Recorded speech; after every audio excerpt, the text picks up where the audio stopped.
Okay, Robert, I'm getting ready to start yours. See if it kicks in. Okay. Hit refresh real quick. Give it a second. It should show if it goes through or not. Try it one more time. Roger is live 14 seconds ago. Okay, so hold on a minute.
That's probably it. I needed to start it up again.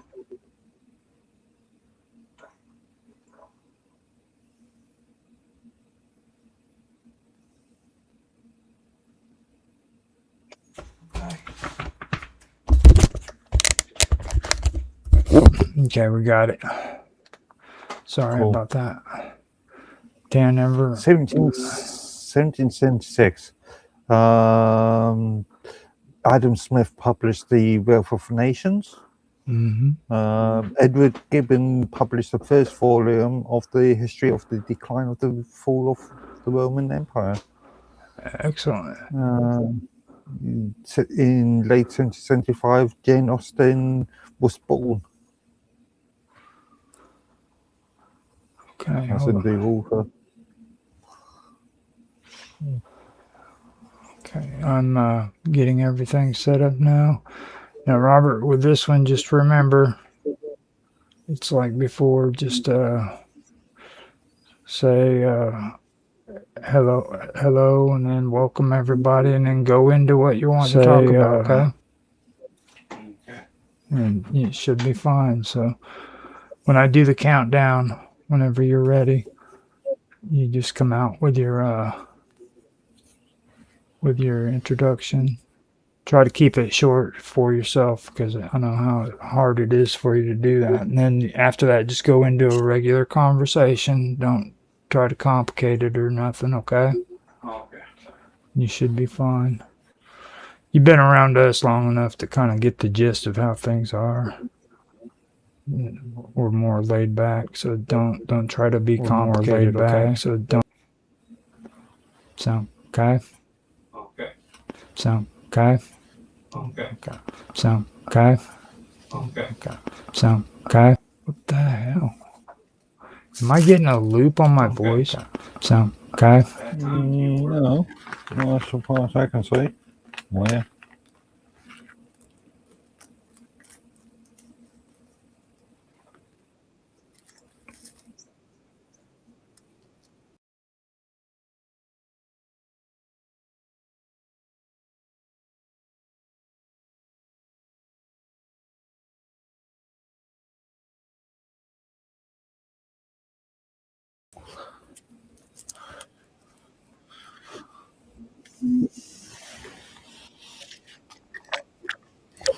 It's literally looping. So let me do it. It's literally looping. So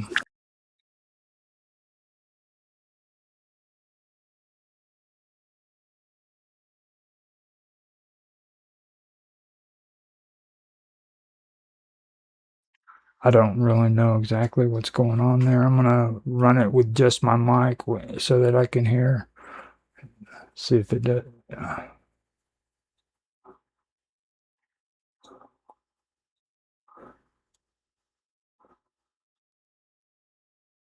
Yeah, there we go. That's not.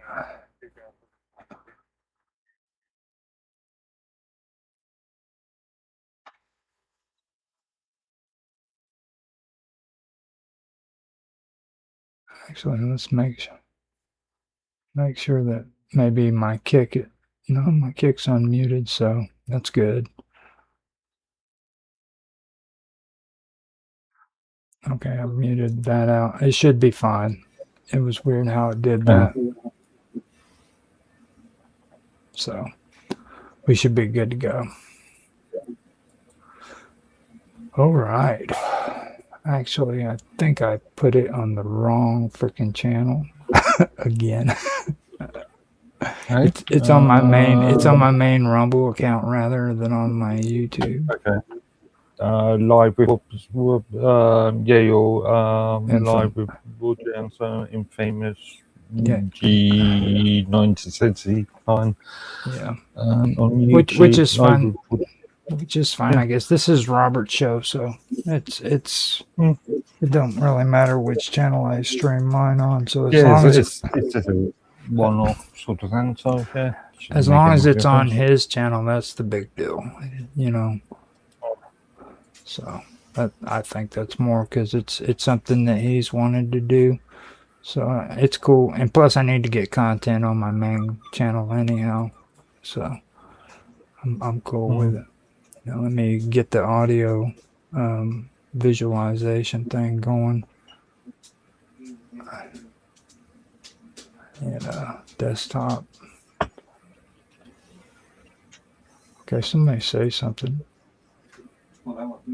Say something real quick so I can see if it's showing your. Can you hear me right now? Maybe here. No, it's not doing it.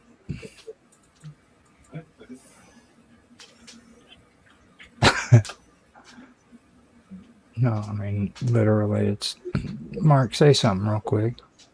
Hello, my name is Wonderful Mark.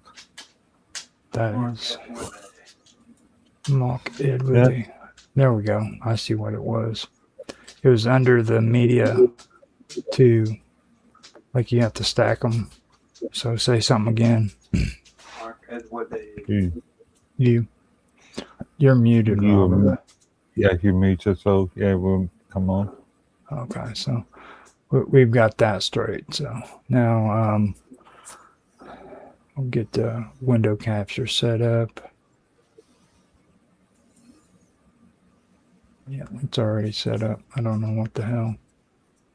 Okay, there we go.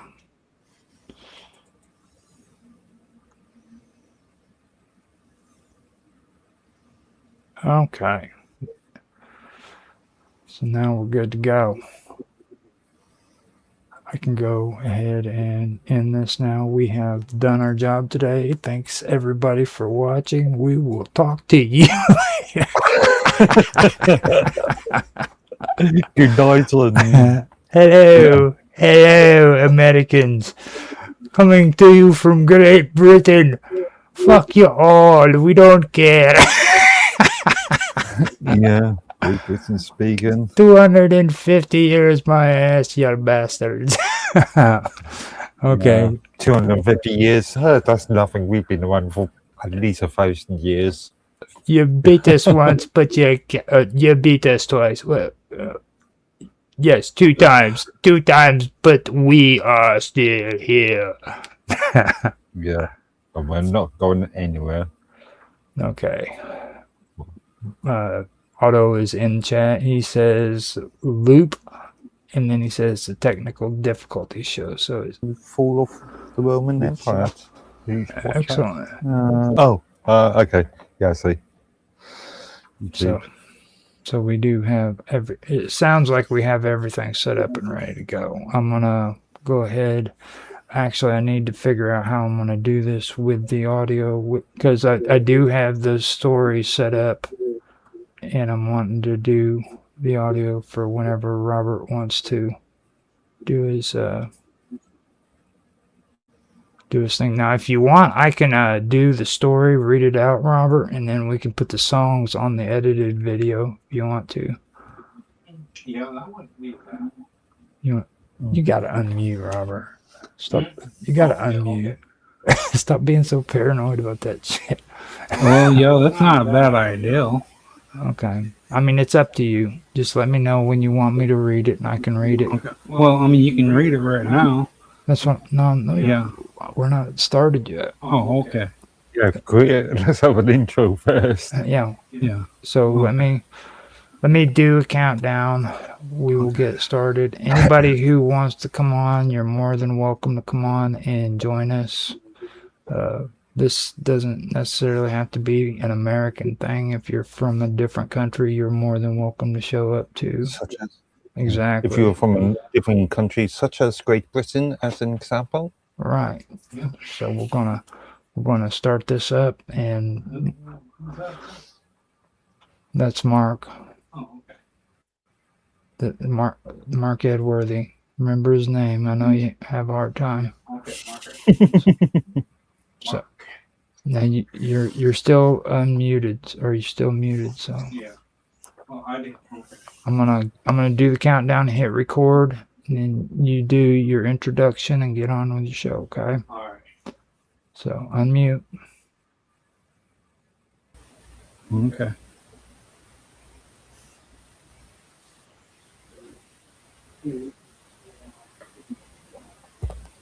Hello, everyone.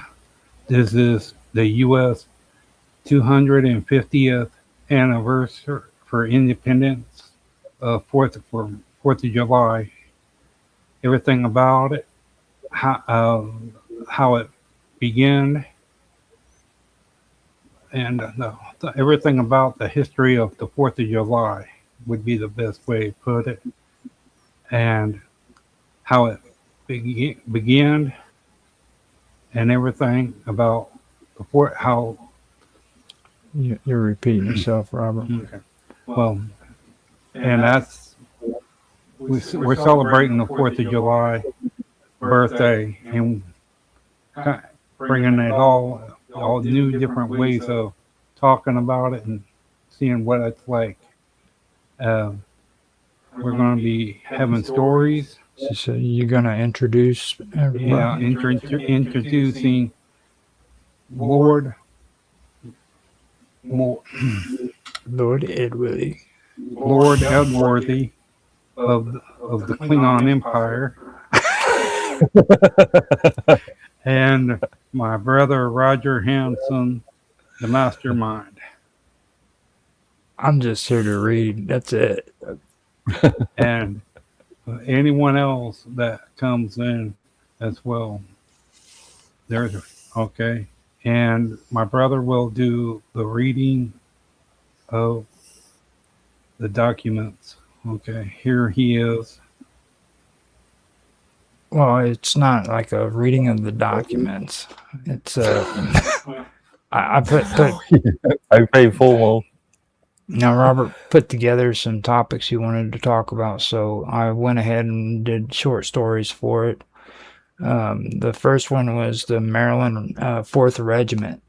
So I wanted to make a short story for the show, and it's called The Day the Immortal Stood. Here it goes. There are moments in history where nations are not saved by speeches, treaties, or brilliant strategy. They're saved by ordinary men who decide that someone has to stand while everyone else runs. The summer air over Long Island was thick with smoke.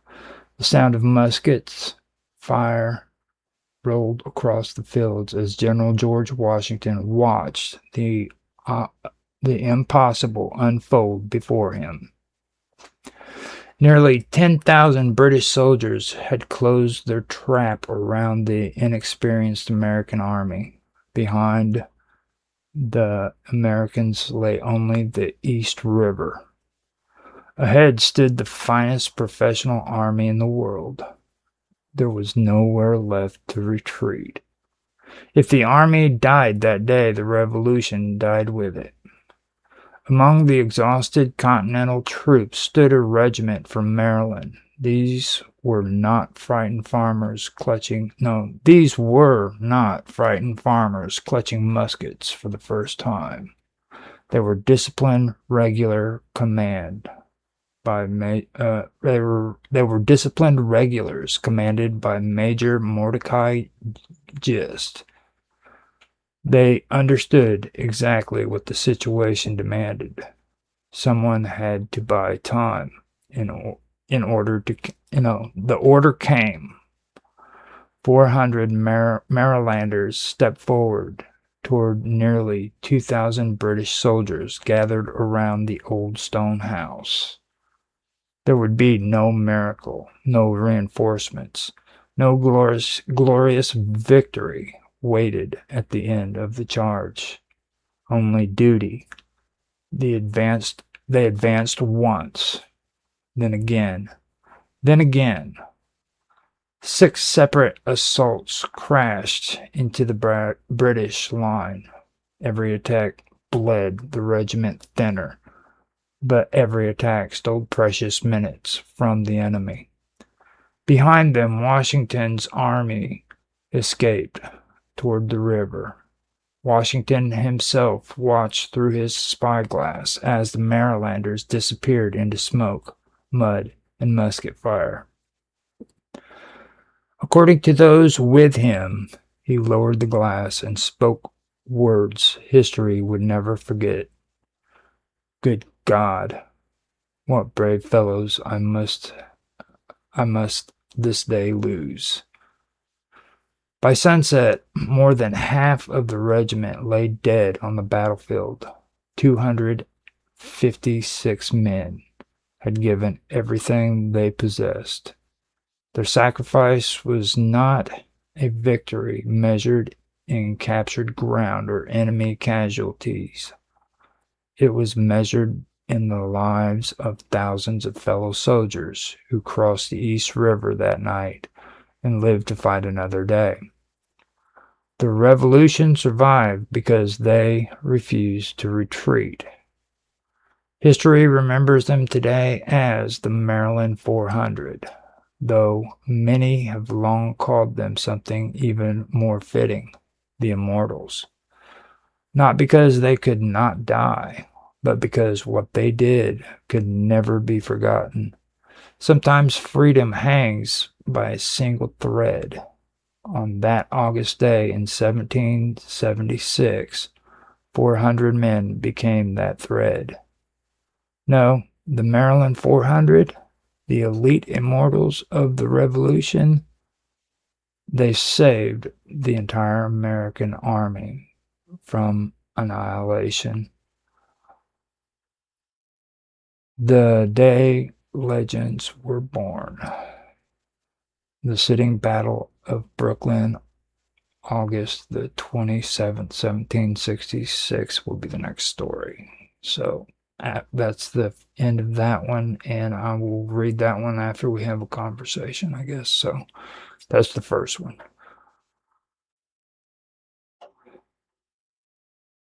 That's it. You gonna talk now, Robert? Yeah. Well, because it was just the idea that you look at, they've all done more than enough. They did not wait for what other places were passing their thing. They're the laws that had to affect them in their way, where they was getting pushed on to them. Like they had no rights to speak their minds in any form or fashion, where the King of England would just speak them down if they speak their minds in any form or fashion. And where when, because the law says whatever that they so choose, other groups will have to obey by what the king says. And that for independent, to get their word across, they had only to do certain things to make it clear to anyone that decides to tread on anyone's rights within this country for what they would want, and the constitution of the government, for the government as well. Where when they would pop up and like the what happened over and what happened over and I forget what to call it, where they dump all the tea in the off the boats in New York. Okay, that was like tea. Yeah, that was the Boston Tea Party, right? Yeah, Boston Tea Party. And you said the Constitution was for the government. It's actually for the people. No, well, what I was referring to is the government of the people, for the people. Mhm. And where when people would go over, try to dictate on the whole promises of that law of what the government. Well, I mean, you had a good story there, and like you're not even like discussing that. You're talking about like the Boston Tea Party and stuff like that. Oh, that was okay, actually a pretty respectable story. I mean, when I ended up doing that for you, I was like, that's a pretty good pick. I was really glad that you brought that up, to be honest with you. You know, I mean, I think more of what that is it's more focused towards the militia rather than a lot of the like the Boston Tea Party. That was that was just straight up freaking American propaganda, dude. Like nobody really cared about the tea, you know. Well, yeah. Well, it was No, just also, the Constitution was written for another 11 years anyway. Yeah, right. I mean, 1787. So, like it was the Articles of Confederacy that was the first it's the first thing we had, and then that ended up failing. So, and when they would talk about, and they would set it up to where we did not want where our church dictated as well in any form or fashion on how our government would work. Where, because in England, the church dictated on how things were. If not, things didn't go the church's way, they make it very hard on the people who didn't disagree with the church. and not quite true, because from Henry VIII's time, the church, the monarch was the head of the church. Therefore, it wasn't actually the church dictating; it was the monarch through its representative government. yeah, it's like the government was the church, is what he's saying, Robert. It's like and it's like now the thing that with the separation of church and state, and that's been a big debate too, because even though it's implied, a lot of people will say that that's not the truth, but Interesting. We having the same sort of conversations in Britain at this present moment, sort of. But when we had that thing about the thing, they were asking what type of people will we will accept in Congress, and they looked and said, we do not want I forget what they call, but if they were in the church, they did not want them to be anywhere part of the government. I forget the part of it, But they made even that to a though- point about that because they did not want. You know, you've got to be careful about what you listen to on the media because I mean, Yeah. there's a lot of people just spreading a whole bunch of Even, garbage. I was going to say, even though the US has always technically been a fairly Protestant country anyway, They were what? has been a very sort of Christian, more than Protestant, Yeah. a very Christian country anyway. Well, yeah, they based their laws on it. They No, do. no, Like, they don't. They don't base their laws on Christianity. See, people who are in government, they can have a religion or not have a religion. That's the whole thing that makes Constitution, the separation of church from state, important because you can't enforce Christian laws. Like you can't tell people that freaking in order for you to be in the United States, you have to be a Christian or you're not allowed here. We don't do that. No, but I'm talking about more fundamental laws like those I shall not kill, thou shall not murder. yeah, thou that's shall what I'm not referring to. covet 'Cause we do have neighbour's that. ox or something. That sort of thing. We do have them laws, and they do follow in the book, but where when that same thing is where when other places don't believe into that, that's when the problems arises from it. You know. Okay, a better argument would be that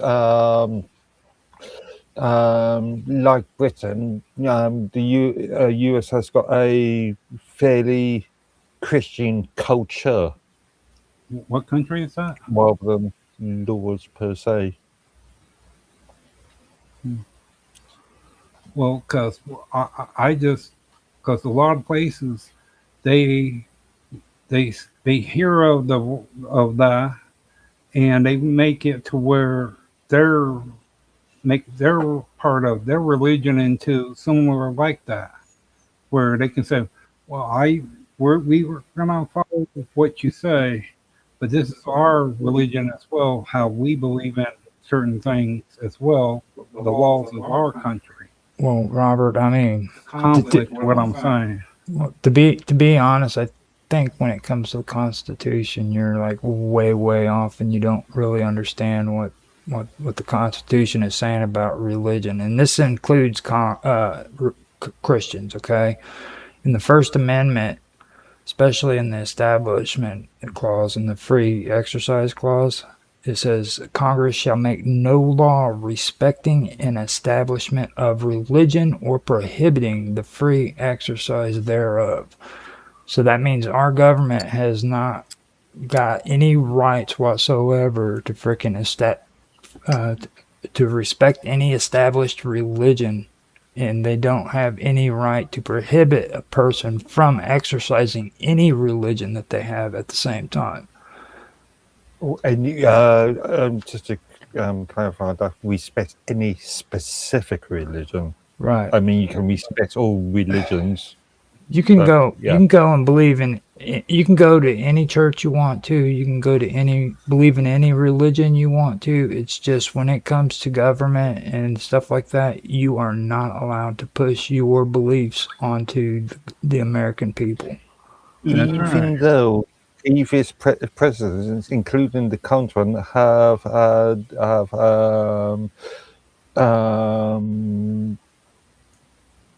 vocalized their own Christian beliefs, was being president was being in that office. Well, I mean, I could also say the same thing in respect to forcing But yeah, children. but England, Britain has got a longer sort of Christian sort of relationship with. We don't have the sort of state and church separation as you do. I could say the same thing though when it comes to like our country forcing its children to stand up and do the Pledge of Allegiance facing the flag too. That's completely unacceptable. That's not even a part of freaking actual constitutional government or anything like that. Ended what? that's back in more the 50s. 60s? Mm-hmm.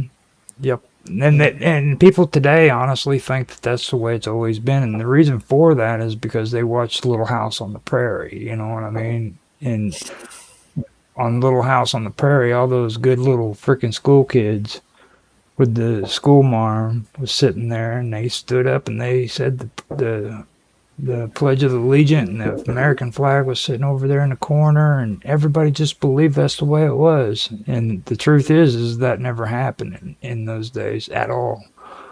You know, I mean, what's the old joke? The old joke about being a U.S. citizen.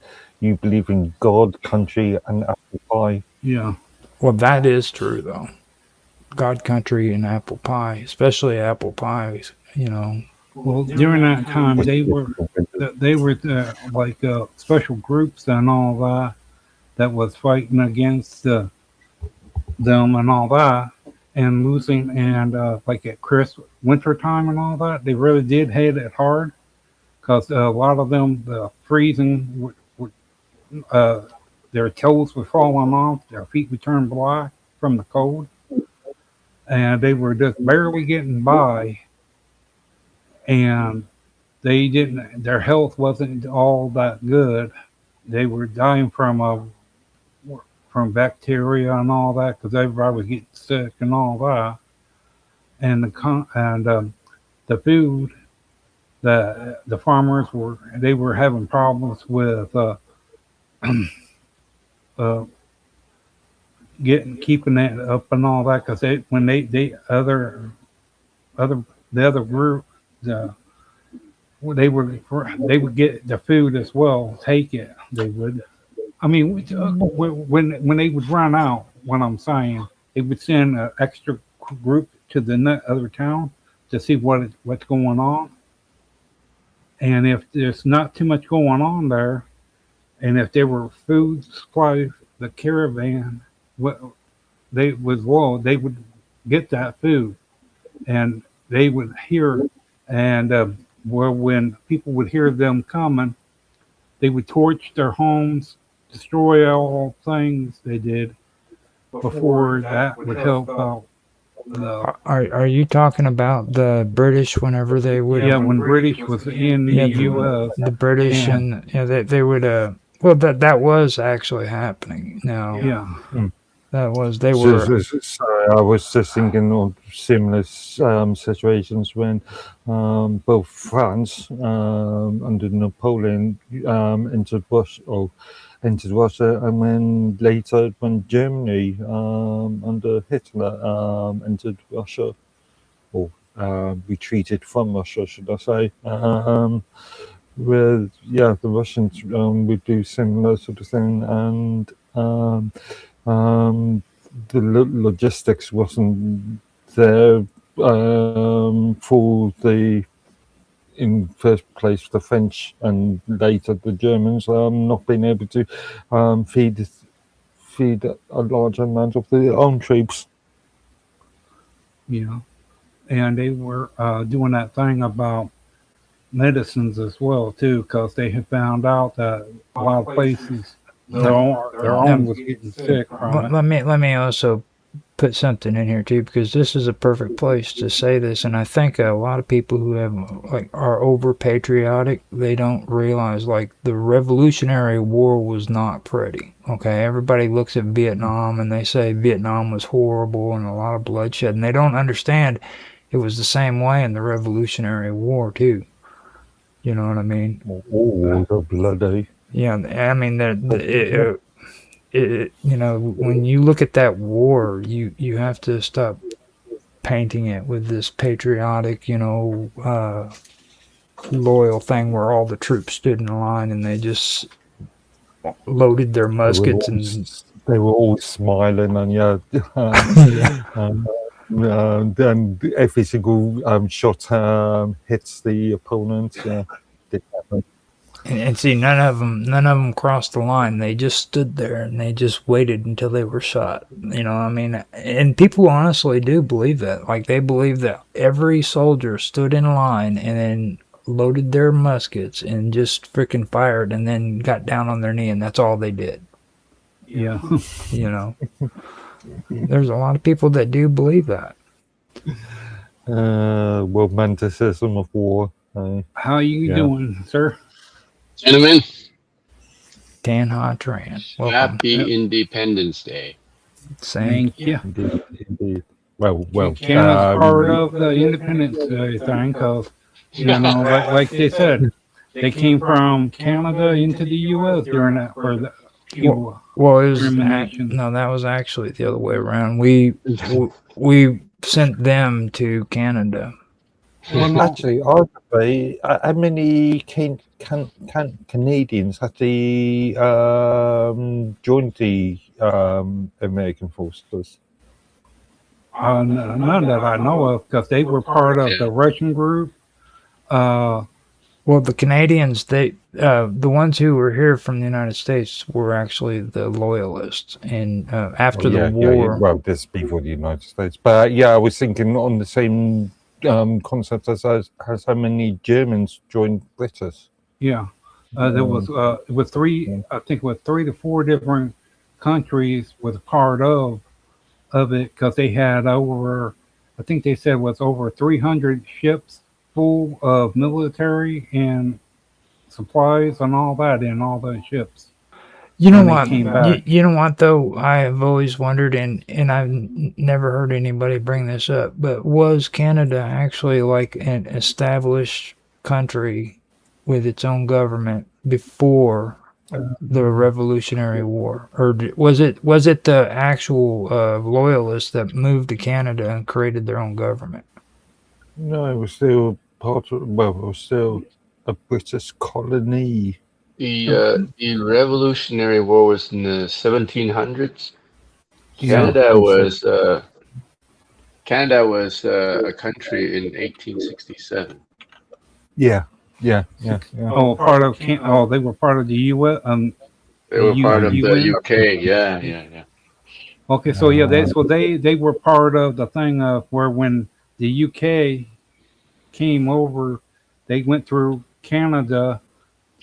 Because I'm going No, by. what basically happened was like after the Revolutionary War, the people who were the loyalists here actually were exiled from the United States and had to move to Canada. Like they were literally kicked out and told you're not allowed to be here anymore. You see what I mean? But yeah, didn't the Americans try to take over some of the future Canadian lands as part of that war? I know about that War of 1812. Whenever people talk about the burning of Washington, D.C., that actually started because some of the Americans here in the United States went up into Canada and burned down one of the government buildings there, and they've retaliated from it. And that's why. Yeah. That's they got in Canada, they got one of them stockade, the big military places up there that hold over 300 Canadian troops in there. And who burned who? I thought the Americans burned down the Parliament building in Canada, in Toronto, in York, where it was used to call York way back when. Well, I just knew of they had that big scrimmage at that one military complex they built in on the border of Canada, and the U.S. Some of the government went up there, and they had two big oil skirmish that they did between Canada and the U.S. military, or not military, but the groups. Battle of Queenston Heights, 1812. Yeah. Okay. Yeah. Again, well, technically, that would be in the US at the time. I was just thinking about when you said the UK. I was just trying to remember when Scotland became part of the Union, but that was 1707. But Ireland wasn't a part of UK as yet. That wasn't until. I think it was 1998 when they gave them an asked them, do they want to be part of their own country? Sorry, no, Ireland, 1800, the Act of Union, 1801. Well, Now, The British was in Canada way Yeah, so it Yeah. would be Way back- British, way back Scottish, when, yeah. or English, Scottish. and Welsh. I wanted to Mhm. clear that up for you, Robert, what Mark is talking about there. He's not talking about whenever Ireland left the UK. He's talking about whenever Ireland joined the UK. That was back in the 1800s. they didn't have no choice when the king died. Listen, yeah, you're not No, listening. no. Um, At the time of the Civil War, Ireland, Was not a part of the UK. neither North or what we know now as the Republic, wasn't a part of the United Kingdom. Yeah. Okay, Okay, Britain but, at that time. At that Yeah. time, when Ireland's king died, when was that? King. Yeah, King of Ireland. Where when the UK took over. No, that was on Braveheart. That's not. There's no Yeah, such yeah, thing. yeah, There's no yeah. such thing as the No. King of Ireland, dude. Like Ireland is its own universe. Yeah, Like, but who was in charge during that time? What time? 1800s. No, it was in the 1800s. 1700s too, because it was a thing that they were saying that Ireland was separate sort of provinces. There wasn't a single island as a country. Well, as a unified country. they were talking like there was a person that There was no such. Arguably, I would argue that there's never been a unified Ireland. because I was No. To be honest with you, I'm almost betting that you're confusing Ireland with Scotland. To be honest. Scotland. Yeah, I would almost bet you're confusing Scotland with Ireland because I do that. I do that sometimes too because like it's really not really something that should be that. Like you shouldn't confuse the two. Don't get me, you know what I mean. But I do it sometimes, like the stories. But I would almost guarantee you're referring to Scotland more than you are Ireland, because Scotland did have a king, and actually, I find it weird that freaking what's her name, Mary. She was the one who actually was supposed to have the rightful place on the throne with Victoria. You know, because she was the true heir when it comes to the lineage. And a lot of people don't know that, but Okay. I just remember they were talking about that in history about why they were having fights against each other. The two, fight for because when one would come, they came in and took and they wanted independence. They didn't want the UK or however. Technically, the last monarch was Queen Anne.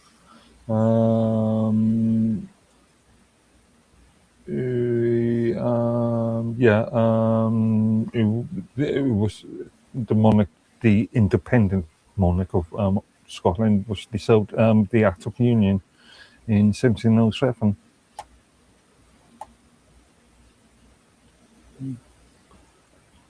During that time when all this was going on, that they were a lot of the people, the farmers, and they got into where this one group too was real good at what they were doing, fighting, and where when they needed the thing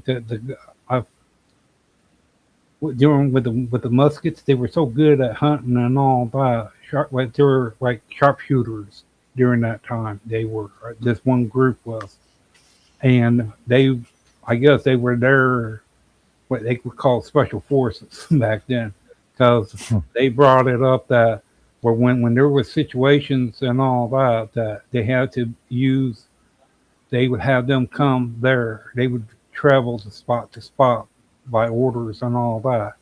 And during that time, the secret tree, the one that all the military, when they get separated, would go meet up at this one specific tree here in the U.S. This tree is just as old as anything else. It's part of the history of the U.S. because yeah, any point in time when any fractions or anything that does go, everybody would head for this one specific area, this one where this one tree is, and would meet up with other parts of the government, the military, and that's where they would go.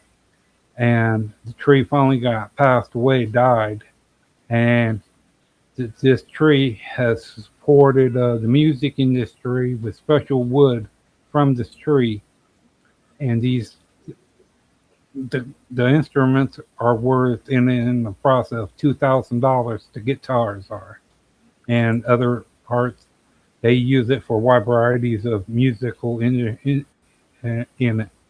But this one spot it's a like a it's like a national park where you can't go there. People can't go there and mess with anything up there because it's a the bird, national bird. If anyone gets caught hurting that bird or on that property, that they get prosecuted for because they don't want because there was a thing of where military everybody knew where to go to meet up and it was a secret place where all the government or all the military would know where to go to meet up with the rest of the other. Okay, hold on. You're like really blowing that way out of proportion. Okay, the tree is metaphorical. Okay. Well, no, that was- let me do this because you're like really blowing this way out. Okay. Let me tell you what it is. It's called the Liberty Tree. Yeah. Okay, and it's a local militia rallying point, and there was no actual tree where everybody ran to meet up. They called it the Liberty Tree, and that was just a location where the militia knew that they needed to meet up if things went bad. So they called it the Liberty Tree, and that is actually true. So that's something that I wanted to point out. I'll let you keep telling the story and stuff so you can tell it, but just wanted to clear that up so that. During that time, the tree was so. No, there is no tree, Robert. I Well, don't know who told you that, but It was on the news about that when the tree passed away, they had to finally cut it the rest of the way down, and they didn't want to get rid of the wood, so they had it processed and all that, and they made make instruments from it, the guitars. Okay, I see where this is going. Was there was no actual tree. Later on, there could have been tree used as a sort of symbolic gesture. Well, this tree it stood there for good over 200. This tree was that old. The rings on it, it registers up to like over 200. I mean, like if you take your house, okay, just imagine the round of your house is about the size of this tree. It was I can't think of the type of tree it was, but it was a big old round. I mean, the size, like if you was to take well, I guess like a 50. If your house is like 90 foot long and like 50 across, about like that around. That's how big around that tree was. okay, I pulled it up for you. And what you're talking about is the Annapolis Liberty Tree, which was the very last surviving member of the original 13 Revolutionary War Liberty trees. The elm tree, based in Boston. Yeah. So after it died and had to be taken down, its wood was purchased and crafted into the famous line of highly collectible limited edition acoustic guitars. That's the last of the Liberty trees. Mm-hmm.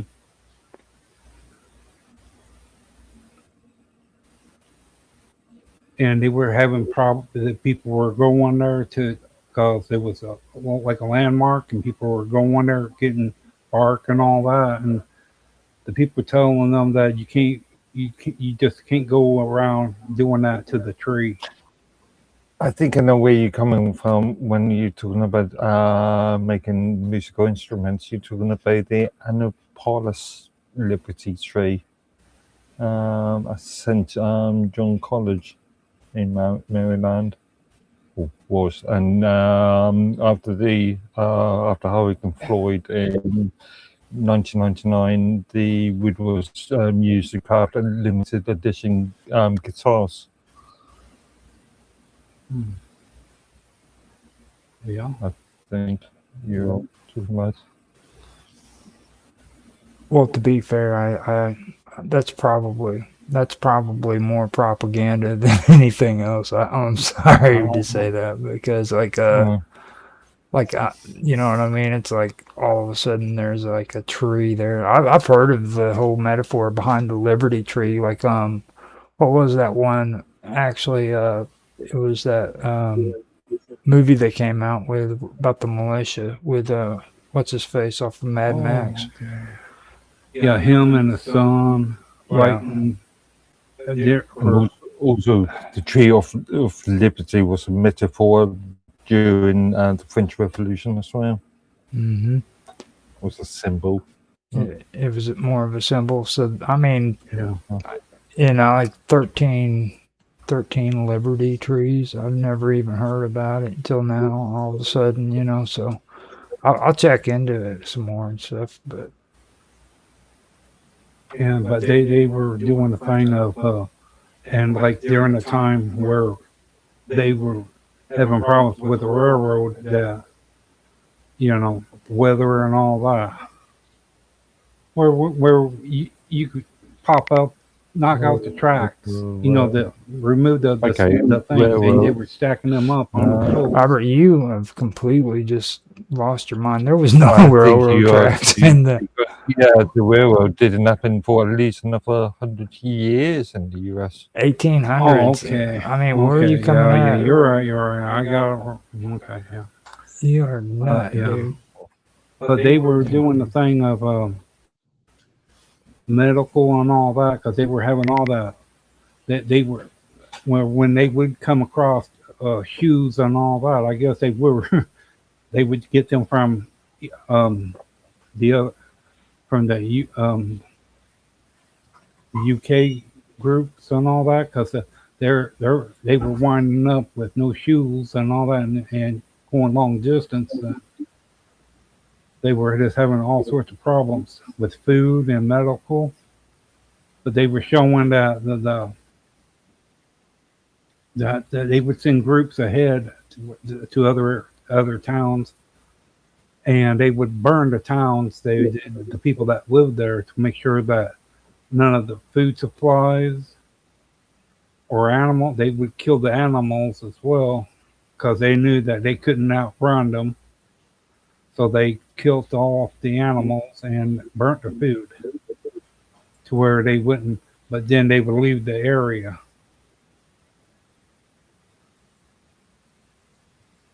Mm-hmm. That's common. That's quite common in most wars. Yeah. 18th, 19th, early 20th century. Yeah, like in New York, it's TOWN 1781, I think. It's about the time that there was a thing happened there in New York, and they were it was a big group. They sent other people there to check out and all that, and everyone was telling them how to go through the weapons and all that, the little tanks, and they got all muddy and all that. They did, and they were having problems getting them out of the mud and all that, and it took them even longer than they thought. And the food ran out quicker. Yeah. So did the medicines. and they had to send a few groups of theirs up in there to find out what is the next town and what's there as. And they and it was that group where they were good at shooting. They could hit a dime on the head with a bullet with one, and they were there, and they kept them back for a while, let the people get away before the bigger group came in. Okay, I'm just doing some more research on this Liberty Tree then. You were partially correct. Thomas Paine, English-born American author, circa 1737 to 1809, wrote. Is well known for writing these a pamphlet in 1776 called Common Sense, which made the case for declaring independence from Britain. In this pamphlet or ballad, in a ballad written in 1775, Paine memorized a famous 130-year-old elm tree that stood near the Boston Common, which was used at one point by defiant colonists to demonstrate their discontent for British rule, and the tree was cut down by the British in 1775. So you were partially Okay, right. all right. I didn't know that. That was okay. And but like they were saying about the groups and all that, and that they were during that time as well that that like Dick. Oh, well, they had to watch out because they realized who they were having problems with security, and they found out later on. What do you call that? Where here in the U.S., young kids get to go to that military school. Well, he made a deal with England about getting it, and they found out later on it was big Benedict honored. I know I can't. I'm not saying it right, but you know Benedict Arnold. Yeah, he was the one that betrayed the school and told the UK about secrets that the US had planned, and it went for quite a while until some way or another it got busted. The story got leaked out on who it was, and there and that one I can't. But he during that time he did all that. He got by with quite a bit. He made a deal with England things. Can't think of that school, but the one that here in the U.S. it's real big for young adults. It's It's the into the military. military academy. Yeah, military. West something. West Point. Yeah, West Point. Yeah. yeah. He betrayed. He told them about what West Point was at and all. Well, he mentioned that and a few other things, and they was wondering how did the English knew about them, about West Point and all that, because I guess it was brought up on some paperwork or something, and what you call them guys that goes back and forth delivering messages. Couriers. Messengers, couriers. Yeah. Actually, it couldn't be West Point because West Point was founded in 1802. Actually, no. The site initially served as a strategic Revolutionary War fort in 1778 before becoming a college or academy in 1802. So yeah, okay. Yeah, I just knew that during that time that them two went together because they brought that up about West Point and him as well and they I forget how they all found out about whatever happened, how they found out about him being the one that was leaking the information.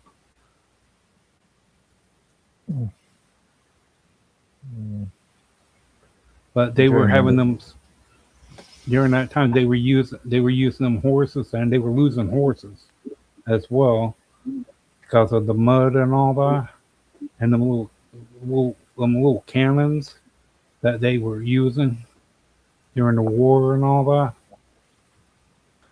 So by any chance, did Robert like calm down or anything? Because like I had to go smoke a cigarette. Actually, yeah, he was talking about the precursor to West Point, which was a fort at the time. And actually, he wasn't too far off. I don't know if you heard my mentioning of Thomas Paine. Yeah, you mentioned it to me before. As far as Liberty Tree is concerned. Mm-hmm. Now I can pull off like the window capture here so that I can do research into that and dig into more if you guys want that. Okay. I also wanted to fill everybody in that here in our area, our 4th of July might actually be ruined because of the weather. So. Yeah, I'll give you a website that talks about Thomas Paine and a poem they made about Liberty Tree in our elements chat. So you can have so you can do some further research yourself. Sounds like a plan.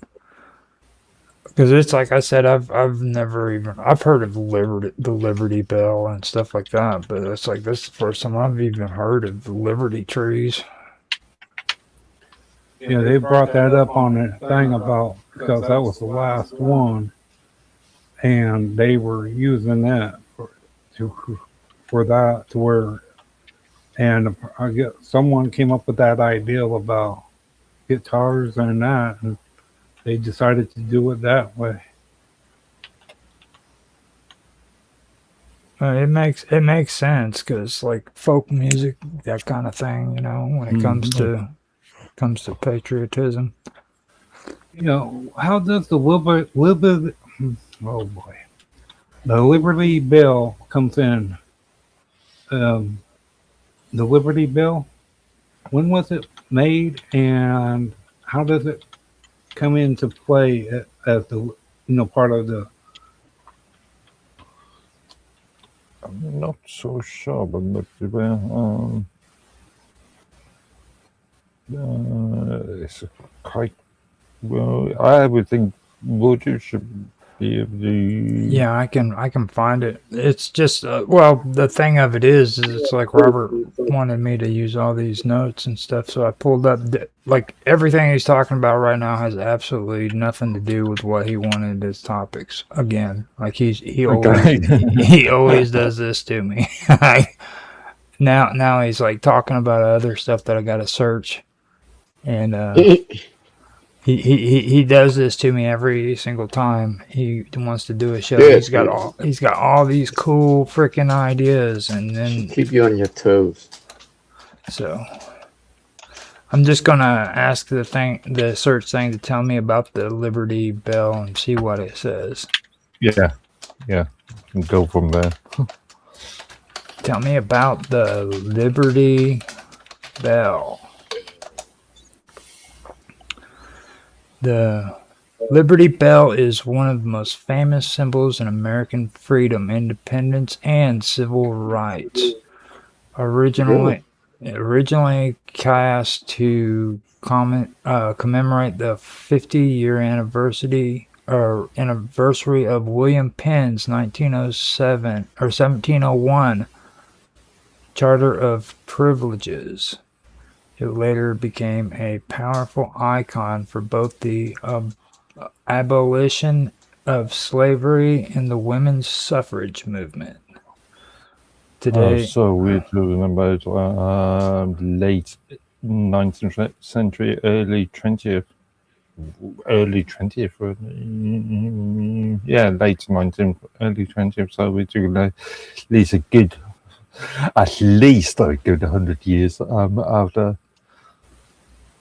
well, I mean, independence. it was actually 50 years after 1701. So originally, it was cast to commemorate the 50-year anniversary of William Penn's 1701 Charter of Privileges. What is privileges, or what? I mean, like what The privileges in this context would be free men, free people, landowners. 1701. So let me go ahead and run a check on that one too. His 1701 Charter of Privileges.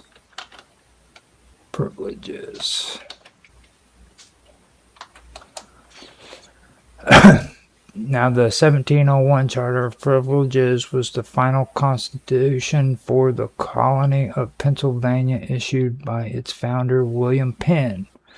It is widely considered one of the most radical and advanced documents of its time, fundamentally shaping early American democracy and directly influencing the U.S. Constitution and Bill of Rights. Penn granted the charter to appease colonists who were frustrated by the absolute proprietorship and demanded more political power. It operated as Pennsylvania's supreme law for 75 years until the American Revolution. And then the first one is freedom of religion. That was the first privilege. The most revolutionary part of the charter was an absolute guarantee of religious freedom for anyone who believed in God. Unlike other colonies, Pennsylvania did not establish an official state church. Penn made this clause unilateral, meaning future governments could never vote to take away a citizen's right to worship freely. Okay, presumably at that time, even though there wasn't a state church, there was only in reality one church in the area. Well, according to them, yeah. Yeah. So, well, the Puritans Well, are... Yeah. So they didn't really need to establish a state church because there was only one religion there. Well, it goes back to what I was saying about the First Amendment too. Like, you know what I mean? And this is probably where all that started, was because they were getting tired of being controlled by the church through government. You know what I mean? It was like, usually people saw government and church as one and the same thing before constitutional government. It's like they didn't differentiate the two. You know what I mean? And that was pretty much how all of them were. Even England, because the Church of England was established by, Henry. Yeah. Yeah. I know this is a very arguable point at this present moment, especially with a recent issue with King Charles III. But the monarch is the head of the Church of England and the so-called defender of the faith. Oh, what? The defender of the faith. What is that? The Church of England. What faith? The faith. Of Christian faith. Defender of the faith. Yeah, Cool. I know that's a very controversial point at this present moment, especially with how a certain document was written. How was it the royal household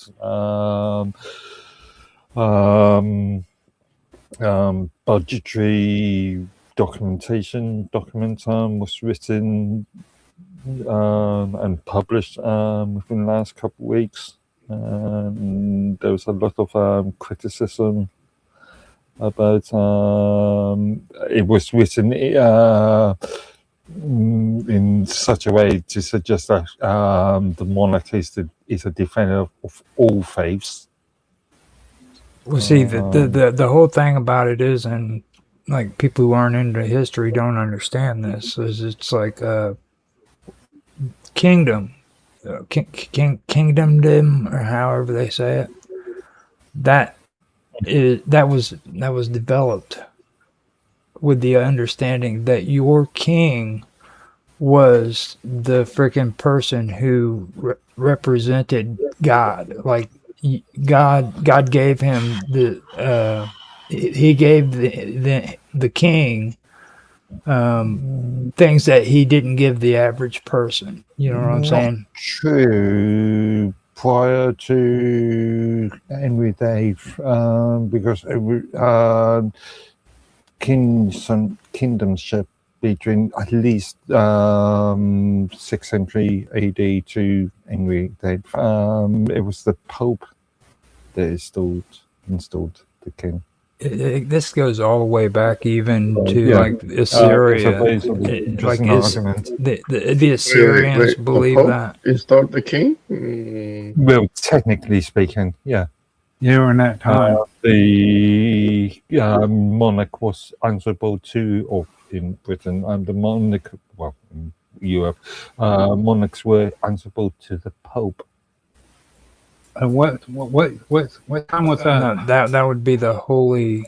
No, you're. This would be up to the Reformation.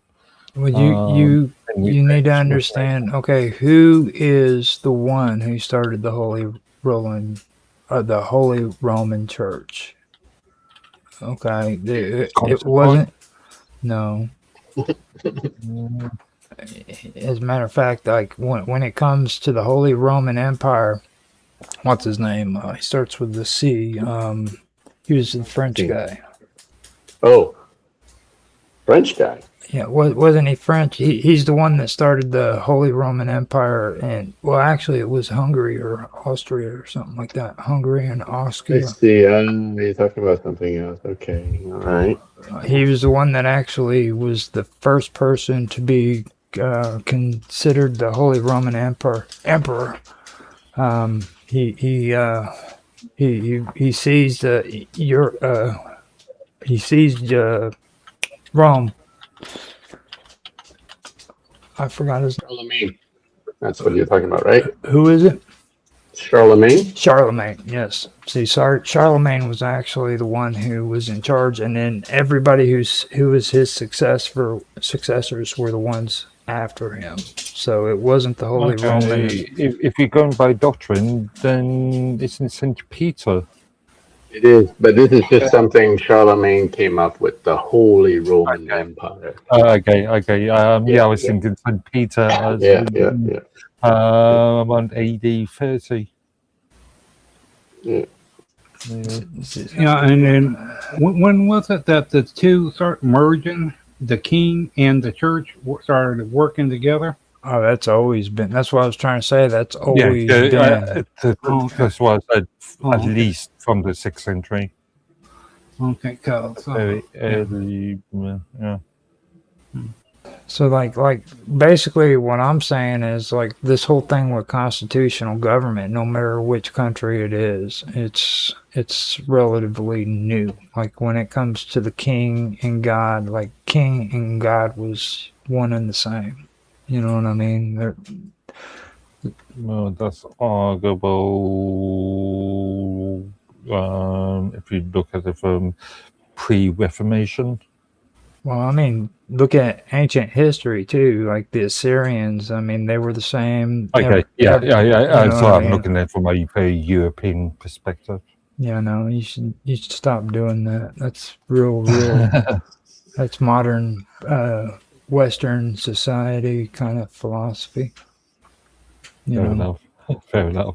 So it's like, But even though the Church of England is represented in the House of Lords, in the UK, in Great Britain. well, I know when we were talking about the UK. Well, no, it was actually like 3 years ago. We were talking about Ireland and like how the church. No, it was the royal family. Actually, they had their like church affiliated with like the orphanages and stuff in Ireland.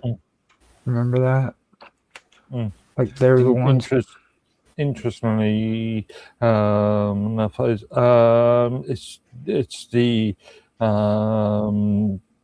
it's the Church of England in the House of Lords that's stalling the euthanasia, the elderly long-term ill bill, the euthanasia bill. Well, I forget the group that was during this. It was a big military group of blacks was fighting for independence during that time too. Well, no, you're right. I got it screwed up again. Which one? What was it? About I got for during the time where the blacks were working with the blue coats. Oh, okay, yeah. Hold up, I know what you're talking about now. What happened is when the Revolutionary War was taking place, the English had promised freedom to the blacks here in the United States if they fought for the English.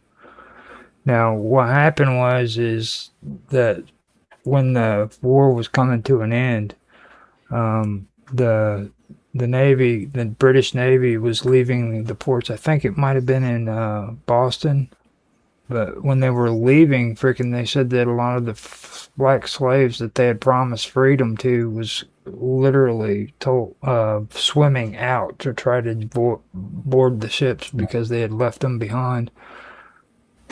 And there were stories about that. I'm just finding amusing that you calling it the United States. At the present time, it was in the United States. Well, I mean, it was the moment. Yeah, I know. The moment we drove your wretched forces from our land, we became the United States. You wretched man, you wretched Englishman, Lord Edward. Don't believe it. I wasn't Canada there. It's like the blacks are now punishing all the children of the white for slavery. Yeah. Well, I did find that pretty interesting. That was something I found out a while back. I forgot what but it was. I remember hearing about it. I pulled it all up. It's like I said, Robert comes up with all these cool ideas that he never uses in the stream. And I'm probably going to have to freaking pull that up to get the information for that too. So I'll be back. But yeah, they were showing that about they were having, and they still during the same amount of time still can get the whites to accept them, even in the blue coats, because they, with their own way of looking at it, for they just couldn't. They were fighting for to help them, but they were just thinking of, well, who knows what they think, but they just didn't like the idea. And here that they were fighting for independence just as well too, for what they want. They were thinking of it as well. Wait, correct me, Robert, and Roger, but he's away. How far away was the American Civil War from the Revolutionary War? So you guys, I don't not know. You have to ask Roger about that. 1865. 1865. the Civil War? 1776 to 1860. Oh, I think 1860, wasn't it? I think it was. I'm not So sure we're about talking about a good 100. 1781. 1781. 1781 was the Revolutionary War, wasn't it? Wait, which one? Yeah, which, the war for the Civil War was in 1860, I believe. 1860 to So we're 1865. doing a very good, Okay. 100 years. Civil War is 1861. 18, and then the Revolutionary was 1700. So like 100 years apart. There So was you guys pushed If we you guys pushed the British out, and then you got bored. There's nobody to fight, so you start fighting each other.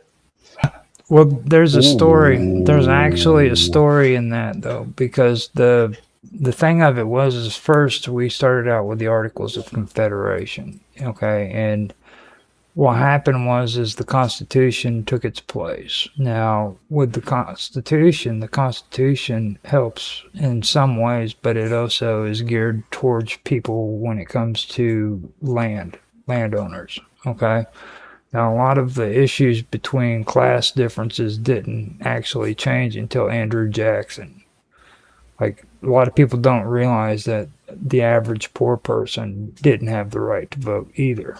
It wasn't just black people and slaves, it was poor people. Even in Britain and most modern or Western countries, Yeah, but if the concept of a free man, the landowner, only being able to vote, it's a relatively new, the concept of everybody being able to vote is a relatively new thing. We're only talking about 120, 150 years maybe at the max.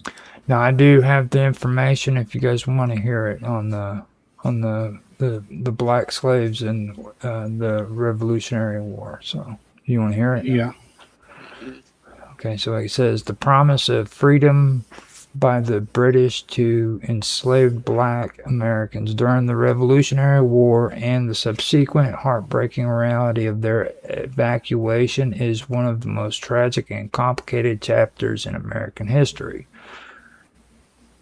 The British did not act out of humanitarian abolitionism, but rather out of military strategy. They realized they could simultaneously cripple the southern plantation economy and swell their own military ranks by liberating the workforce of the American patriots.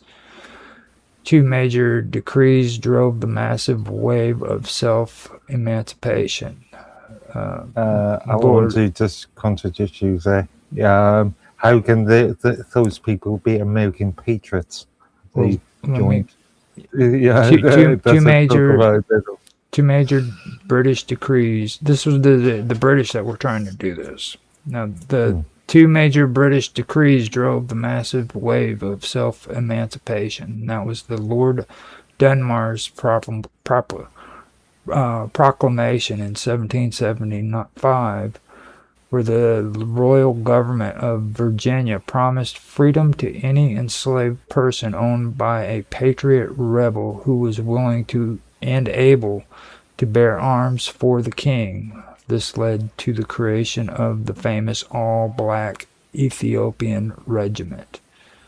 And then there was the Phillipsburg Proclamation in 1779, where the British commander Sir Henry Clinton expanded this policy massively. He declared that any enslaved person escaping a patriot master would receive full freedom and protection behind British lines without needing to fight. They could work as Technically, it laborers, wasn't cooks, freedom. blacksmiths, or nurses. Technically, it wasn't freedom. The definition of freedom at the time was being able to own land. If you didn't own land, therefore you weren't free. Well, that would be a problem because there wasn't people that didn't own land, but there was no slaves. But the idea of just saying, here you go, you're free now, and they didn't own land, technically that's not freedom.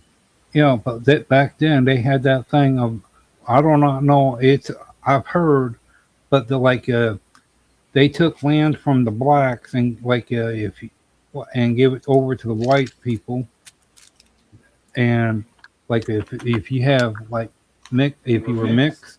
Well, I have the second part to that if you guys want to hear it. Okay. Okay.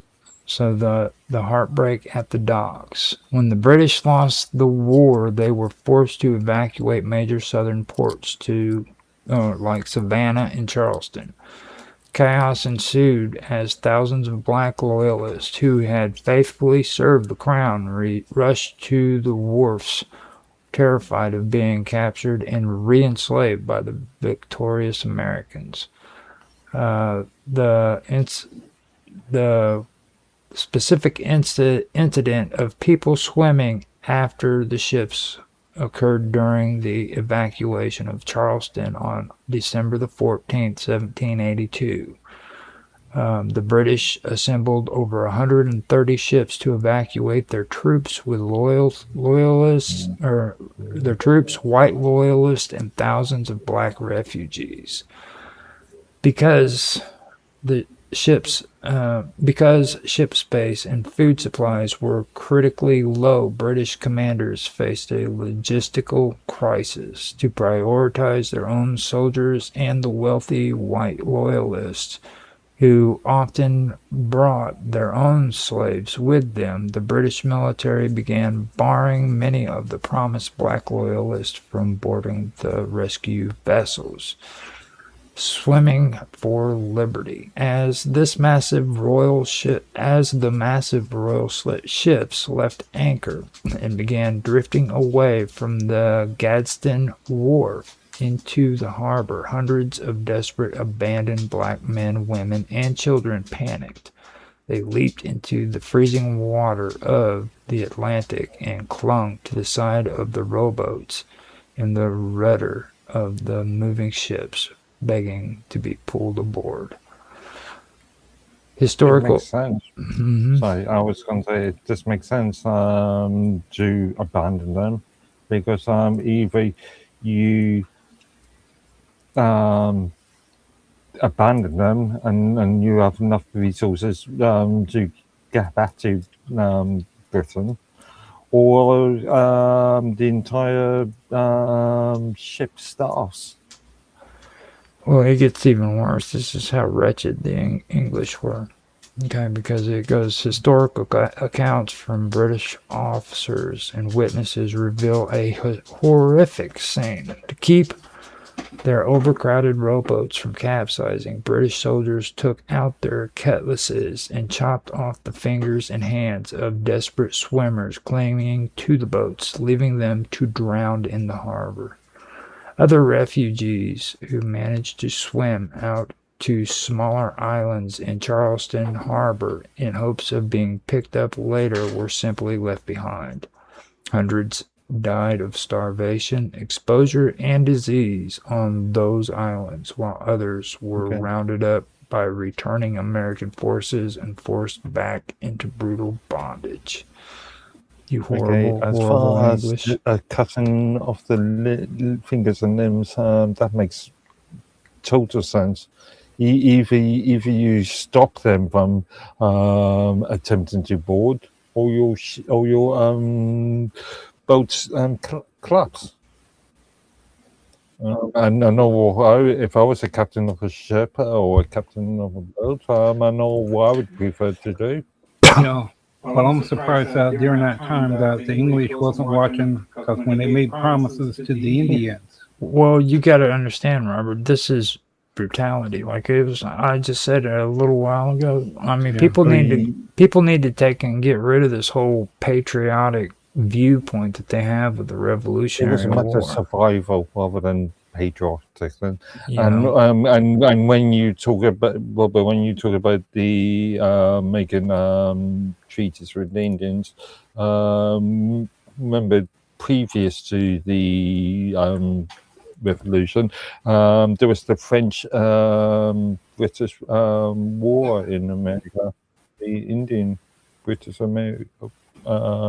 yeah. Which, by French the war. way, George Washington was a freaking, actually a freaking, he was actually, I forgot what his rank was. I don't think he was a And general. there's plenty of stories about. I think it was the Sioux that were involved in taking sides with both British and French, depending on whereabouts in war. I don't know exactly the whole thing of it. I know that, like, what really got me curious about a lot of that was George Washington's involvement with that whole war, because, like, he was a surveyor. He used to go out and survey territory, and that got him caught up into the military, and then he served for the royal forces back during that war. And they said that he was pretty vicious even during that war. Like he had a reputation for being a good, really good with the military even before the Revolutionary War started. So that by itself is an interesting story.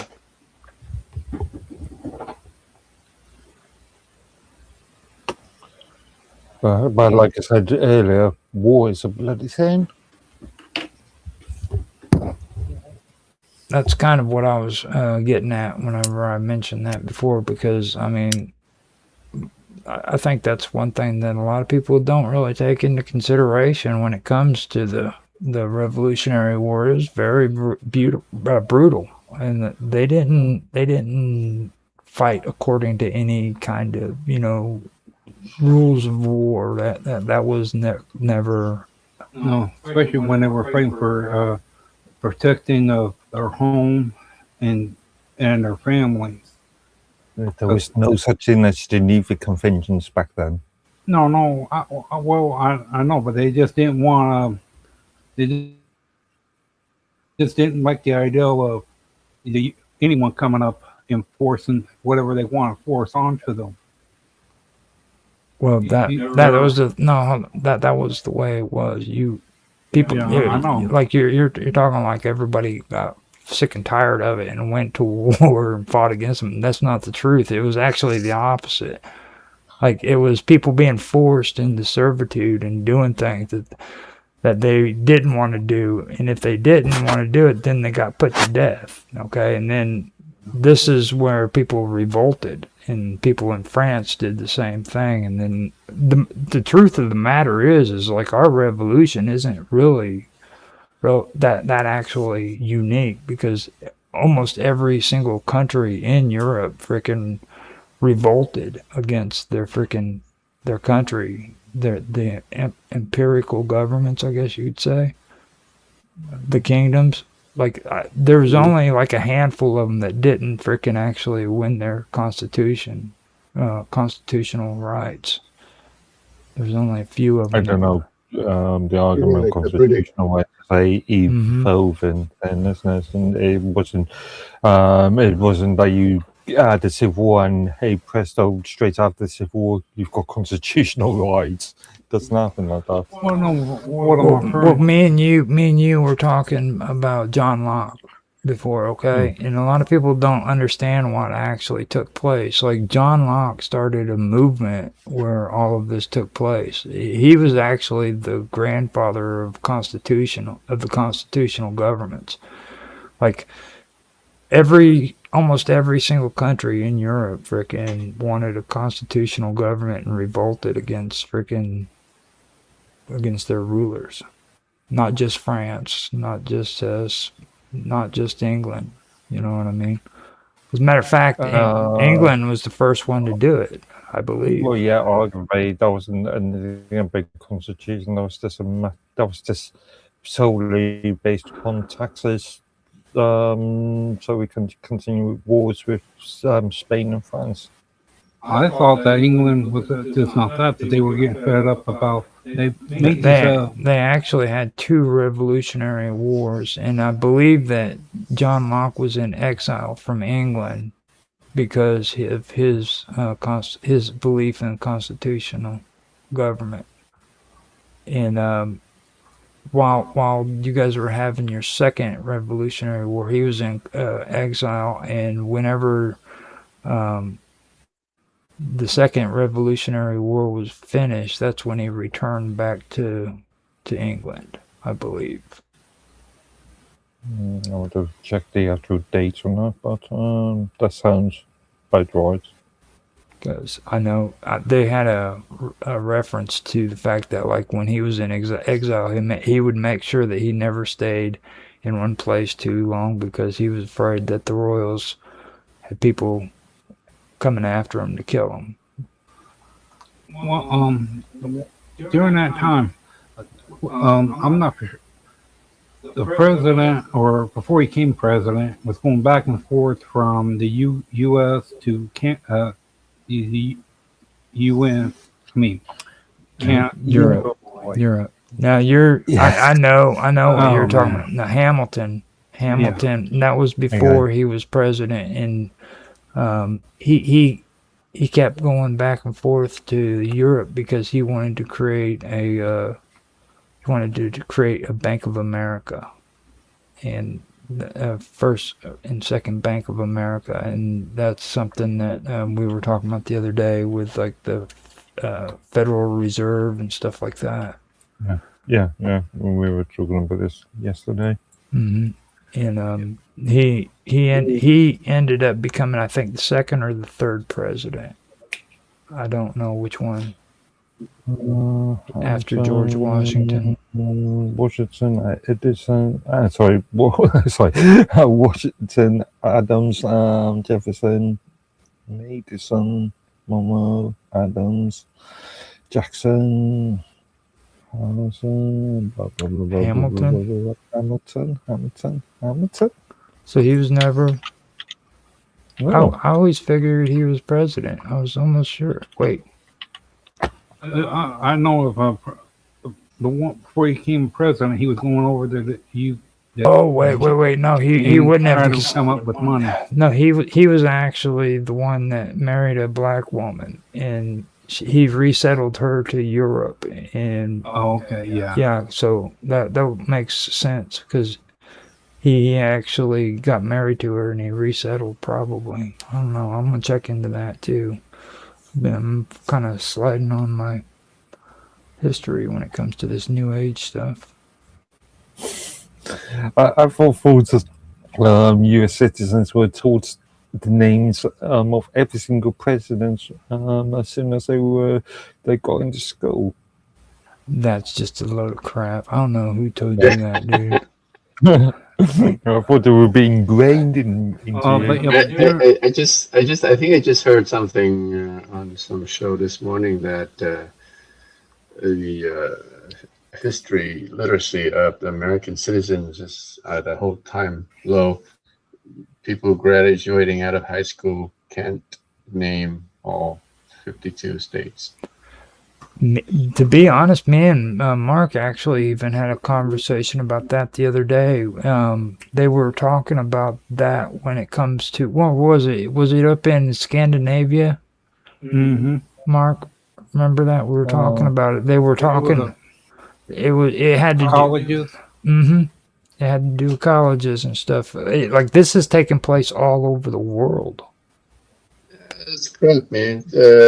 High school students in Canada totally got the 12 provinces down pat. Okay. I know there's arguments about decline in education systems over the last 40 years within the Western world, throughout the Western world, should I say? Well, I blame it on incursive. Like you guys got rid of incursive, and No, now I blame it on the so-called long march with the Yeah, but institution. didn't they have a thing that when you vote, if you did not know how to read, that during that Yeah, time, like when you pass the citizenship test. no, even before that. Oh yeah, Yeah. now Do that you even have that kind of things in down there? he's talking about the Jim Crow stuff. They had it set up to where you had to know how to read, and you had to be able to understand. You had to understand how to read and stuff like that. If you couldn't read, you couldn't vote. Basically, it was rich or poor. well. Again, only educated people. Well, Jim Crow. How are you going to be able to vote if you can't read, man? Well, The it's names on the voting card. President Jackson was the first one to start cracking down on a lot of that stuff. Before that, people were being held back from voting because they were too poor. And they felt that if they allowed poor people to vote, they would be easily influenced by rich people. So that, a rich person could take money and pay them to freaking vote in their favor, or Pay the poor man to vote in their favor, yeah. Things like that.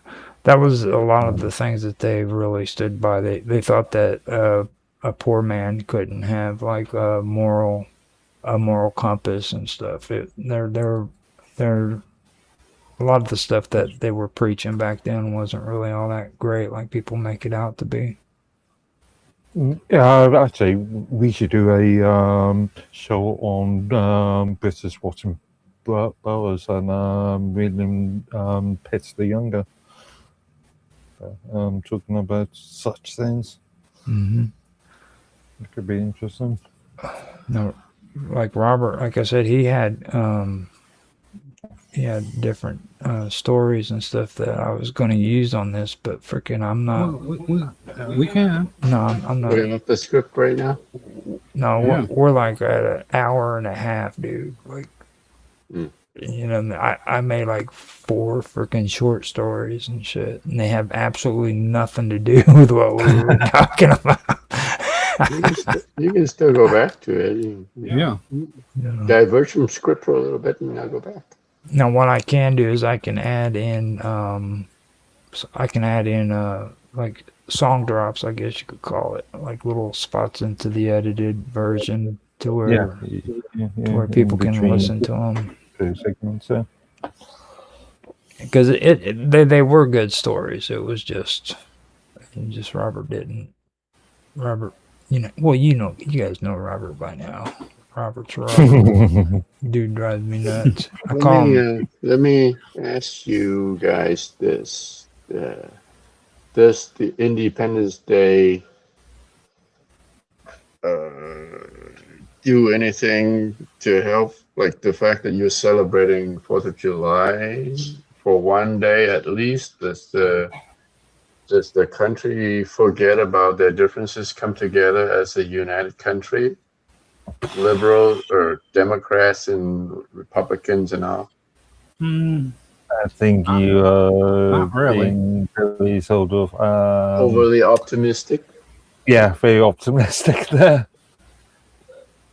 Now, a lot of people do like watching fireworks, okay? And, like, I do have to say that. They do want to come out. I think it's more superficial now than it actually is anything else. Like, they don't really care about the country, it seems. There are people who do things that are patriotic and they do think that way. Don't get me wrong, but I think a lot of them are just doing it because they're superficial. Like on the 4th of July, you watch fireworks, you do a Eat hot barbecue, dogs.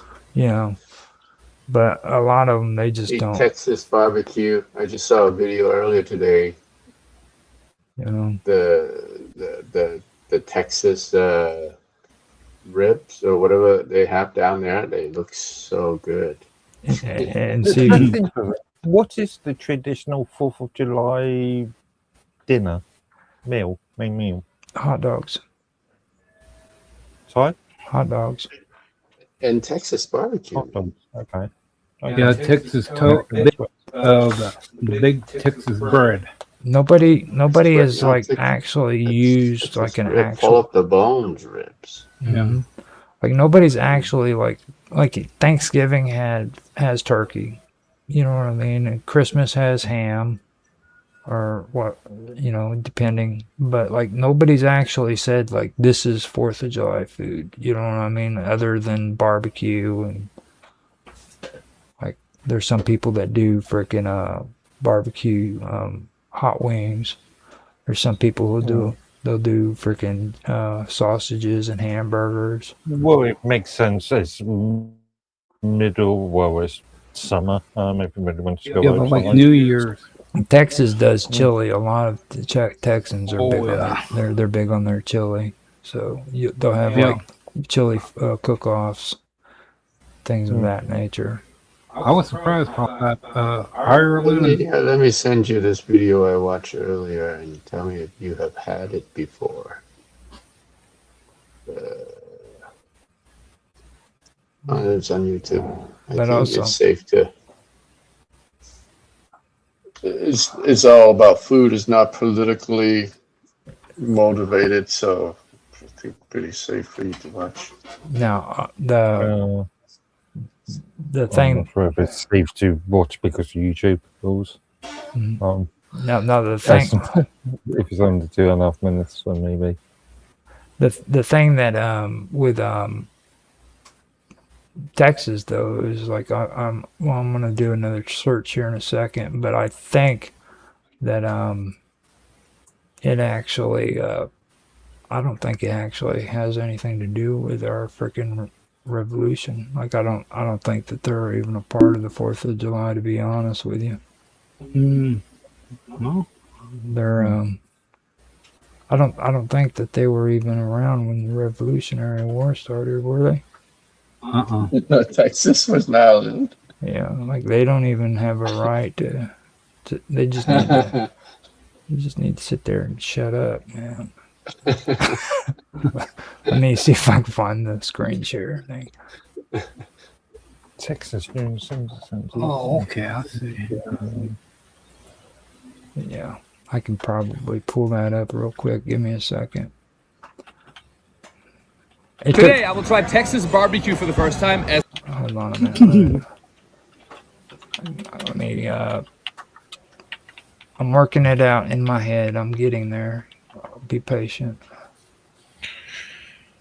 There we go. Okay. You guys see that? See what?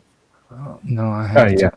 Actually, I was just looking at the. Yeah, it's. Yeah, Let me I see it. let me get into the settings too. I got to make it to where it actually people can see my account, which is annoying because if I don't do that, then there we go. So Trying to show on the stream. yeah, I'm gonna do it. So let me go.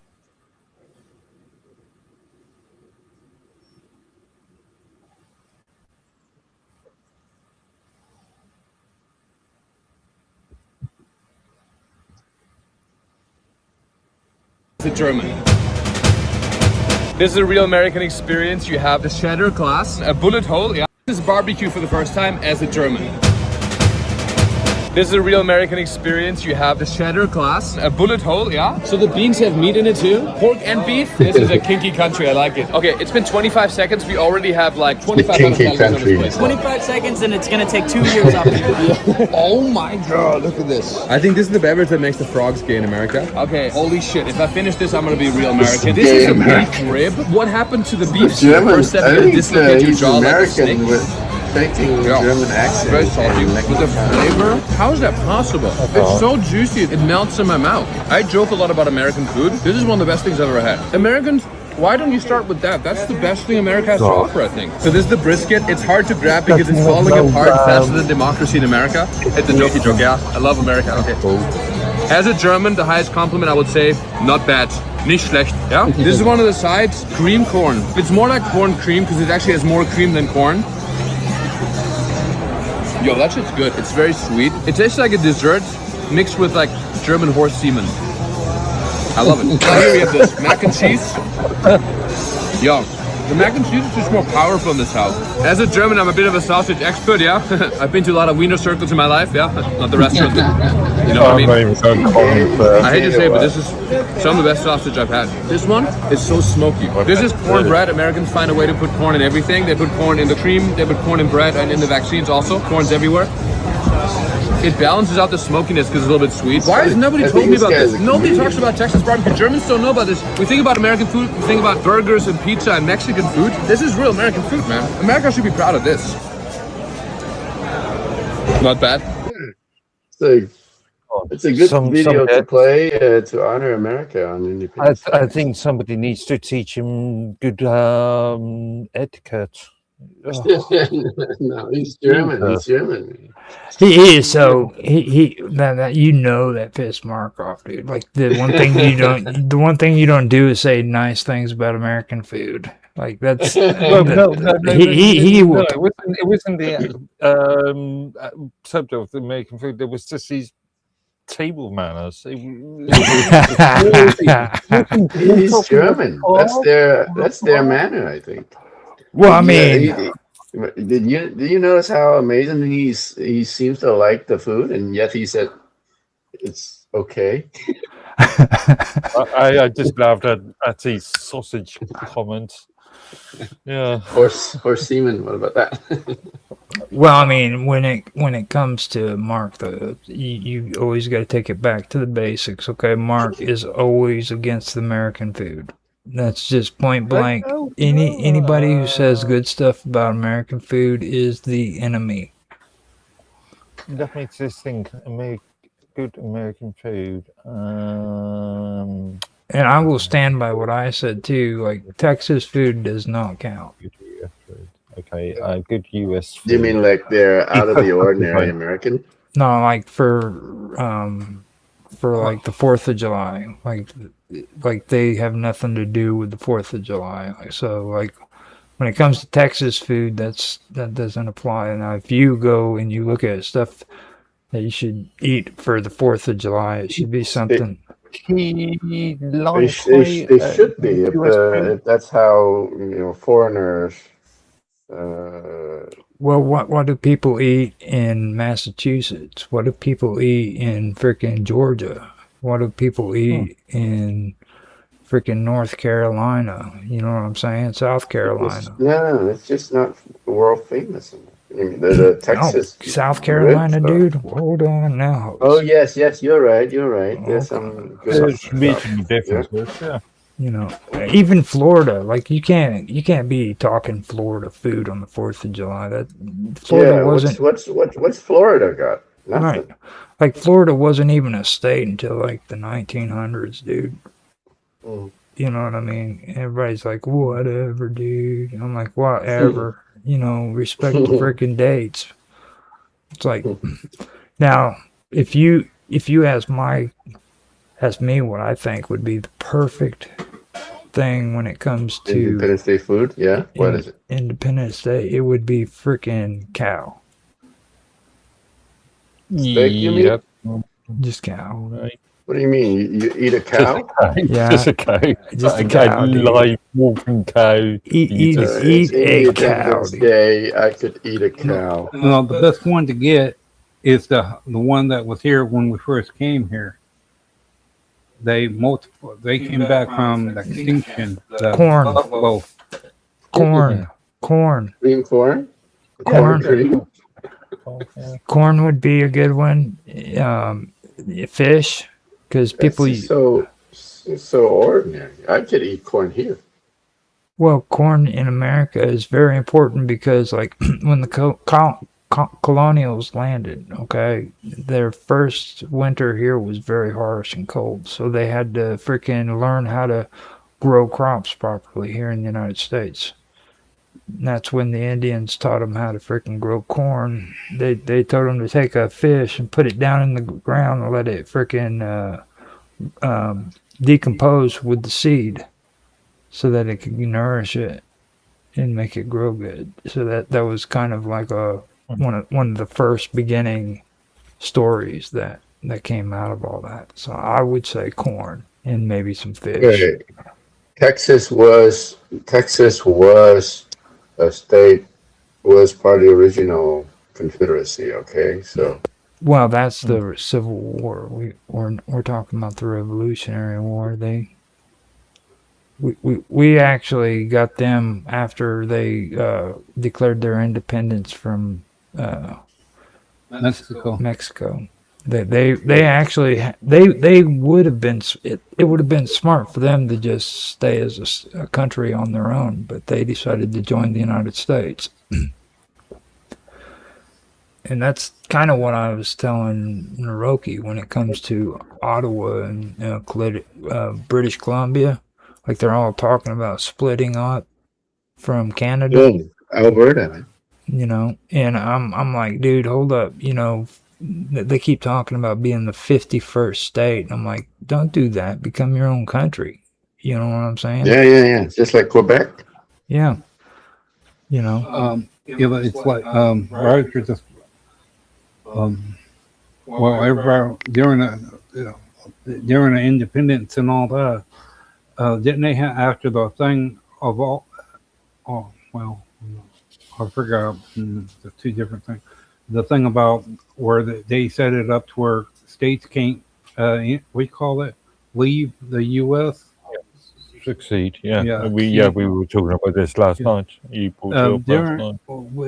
And it was after the war they set it up about that.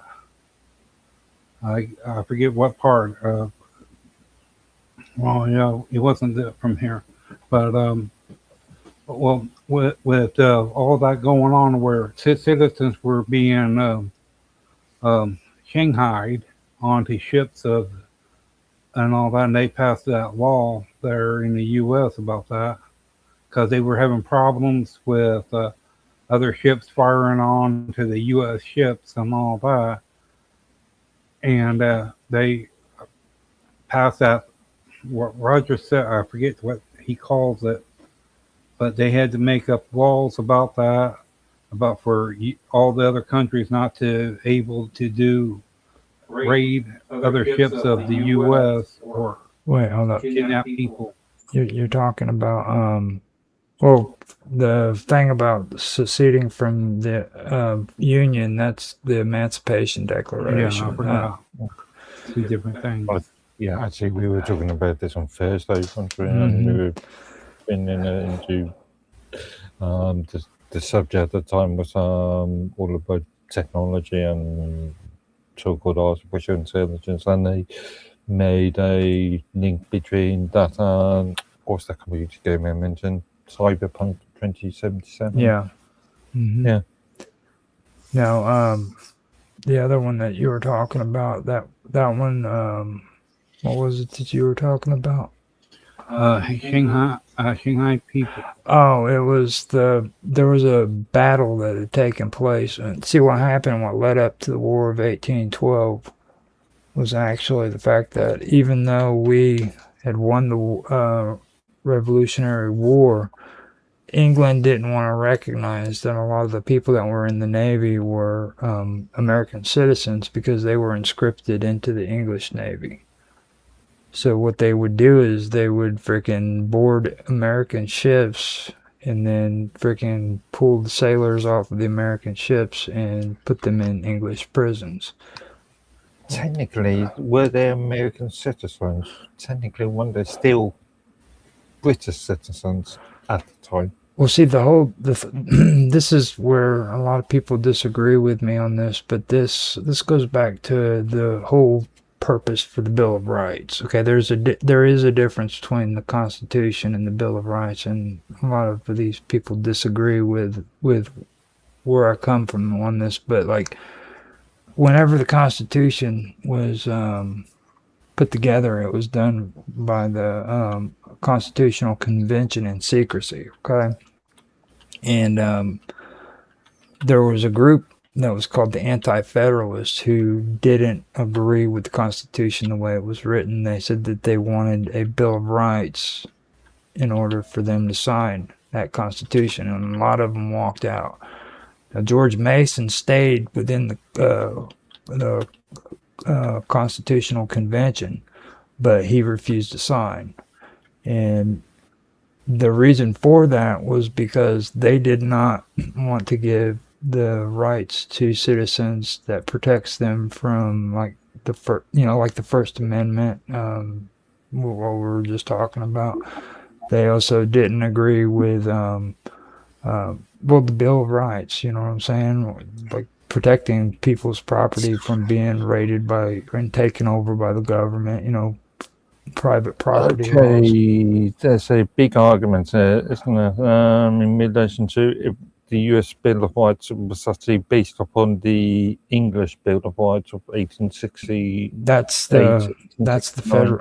That was the Federalists. That was their argument. They said that they didn't want to have any Bill of Rights because they didn't want people to think that that was the only rights they had, because that's what England's Bill of Rights was all about. Like, you guys don't have like just the with us we have our rights are we have we have the rights of a person who's completely free according to our consciousness is what the term is, okay?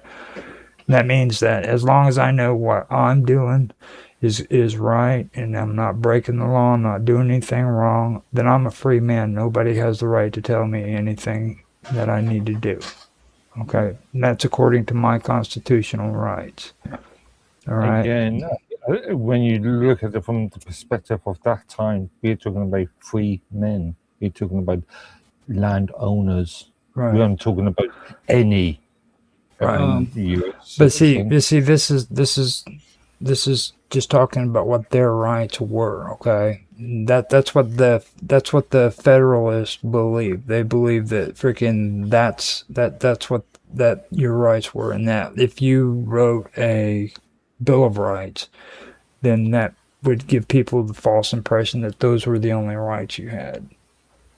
Like all of these amendments, if you listen to people talk today, they think that if it's not an amendment or if it's not in the Constitution, then you don't have those rights, and that's not what the United States Constitution says.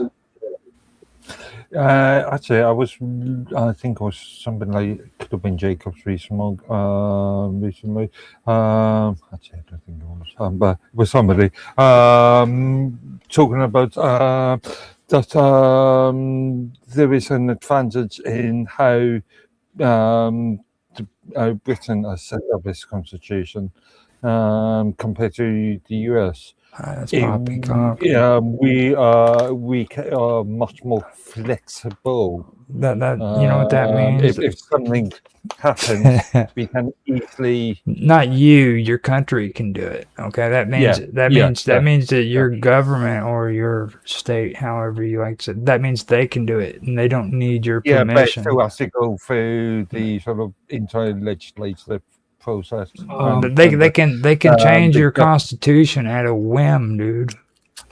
Yeah, but it still has to go through a legislative process. Mm-hmm. What kind of process? The standard House of Westminster, Palace of Westminster, House of Commons, House of Lords. And then If you wanna and if then- you want a real constitution that works, it needs to be codified. Okay, it needs to be codified in law, and with our constitution, No. constitution. The argument that was made at it when I was watching this video was that the codification makes this less flexible. The Constitution less flexible. Therefore, if something does happen, which the Constitution has to change. There's that many more barriers. Yeah, but Well, see, barriers are good though. You got to understand that barriers are good because the thing of it They is, can also be bad. no, They can no, depend on the No. circumstance. They can always No. situation can also be bad. we have what you call an Article 5 convention, okay, which if we wanted to change something, we can automatically do, or we can try to do an Article 5 convention. So we can make changes, but the thing of it is there's a process that goes with that, and the Constitution is codified so that freaking people don't get to freaking come in today and say we want this, and then 15, 20 years from now come in and say, well, we don't like that, we're going to take that out and change it. So you do that, then you have countries like France, who's had well over 15 constitutions since their revolution. You know what I mean? I could understand 2, maybe 3 of them taking place because of the bad things that's happened between then and now. But 15, come on, dude. I mean, that's just way too much. Yeah, but Well, if we all you know- look at the Constitution, in what way I wonder about it myself about the Constitution, because in such a way you can phrase things like they go through Congress do, they pick certain words for what as they say, and when they put it down on paper, to where the word, the meaning of the word, and the way they want that document to work for them, and how it's supposed to work, and that's the problem that they need to be watching out when it comes to that situation, because they're going by the meaning of the word. You know, they're changing the meanings of the words. Like Yeah. language jargon, political jargon is way different than regular English. What we talk about right now, okay? Like you go in and you listen, or you just go and you read like anything that is supposed to be like an amendment, or over in England, what do they call that? Or reform. Go read a reform document. Okay, and I guarantee you'll find find out very quickly that the language is completely different. It's like when I said the word consent, okay, or my conscience. Your conscience is completely different than what you think it is, okay? And consent, okay, people don't understand what consent laws are. You know. Also, there's the point, as we've seen with fairly recent legislation, both in the US and Britain and further afield. These laws are pieces of legislation are written in such a way that the wording should be considered as being fairly vague. Yeah. That's what I'm referring to, and it's the same thing, because like with other things, if people don't watch out, because to me, I noticed when they pop up with these documents for the way things are, and they point blank say that before it goes in, they have to make sure that the wording's right, the language and all that is perfectly the way they do before they get sent in to Congress or wherever it has to be.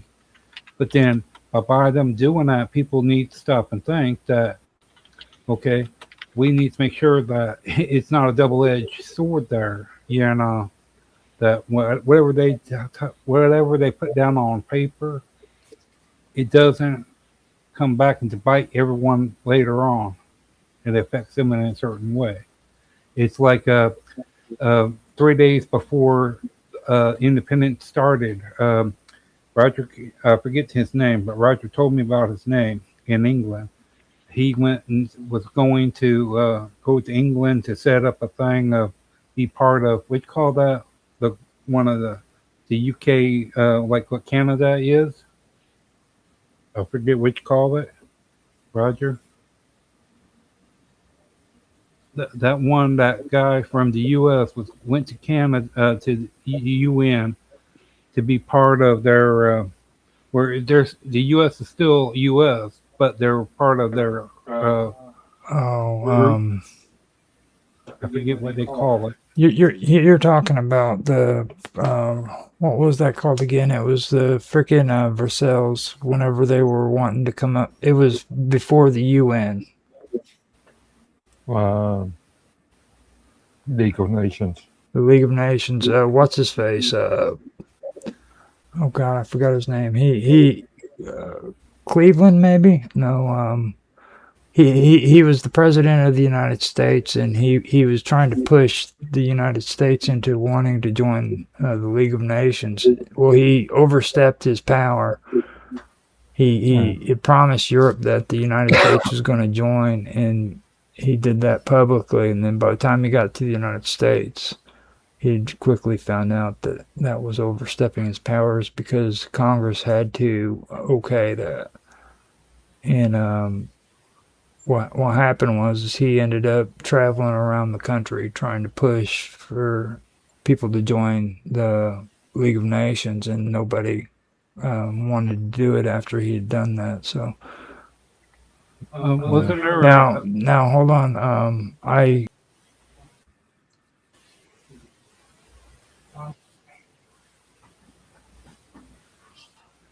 Now, Thomas Paine, you were talking about him. Now, Thomas Paine, he actually faced several legal troubles in both Great Britain and France during his life. Okay, he was the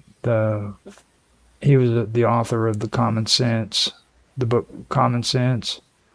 And A pamphlet. Yeah. he went from being a celebrated revolutionary hero to a hunted outlaw in Britain and a death row prisoner in Paris. Britain declares him an outlaw in 1792, as a matter of fact. Now, after the American Revolution, Paine returned to Europe and published Rights of Man in 1799, a fierce defense of the French Revolution that openly advocated for overthrowing monarchies. Now, the British government, terrified that his radical ideas would spark a revolution in England, charged him with sedition, libel, and treason. Now, before authorities could arrest him, a tip-off allowed Paine to flee across to the English Channel to France.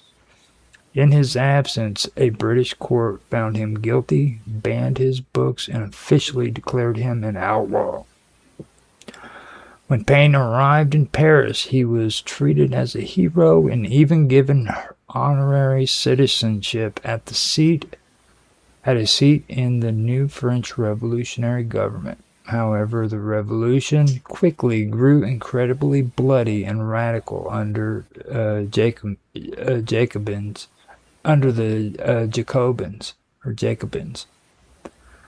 Now, Paine was deeply opposed to the death penalty when the radicals voted to send King Louis VI to the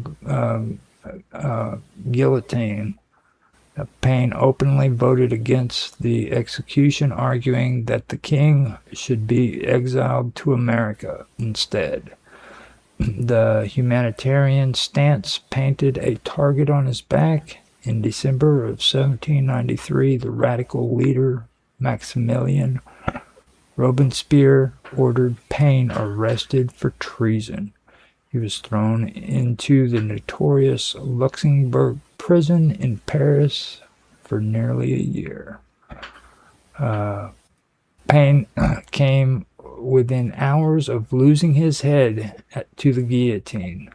Prisoner guards used to walk through the corridors at night, marking a chalk cross on the doors of the prisoners scheduled for execution the next morning.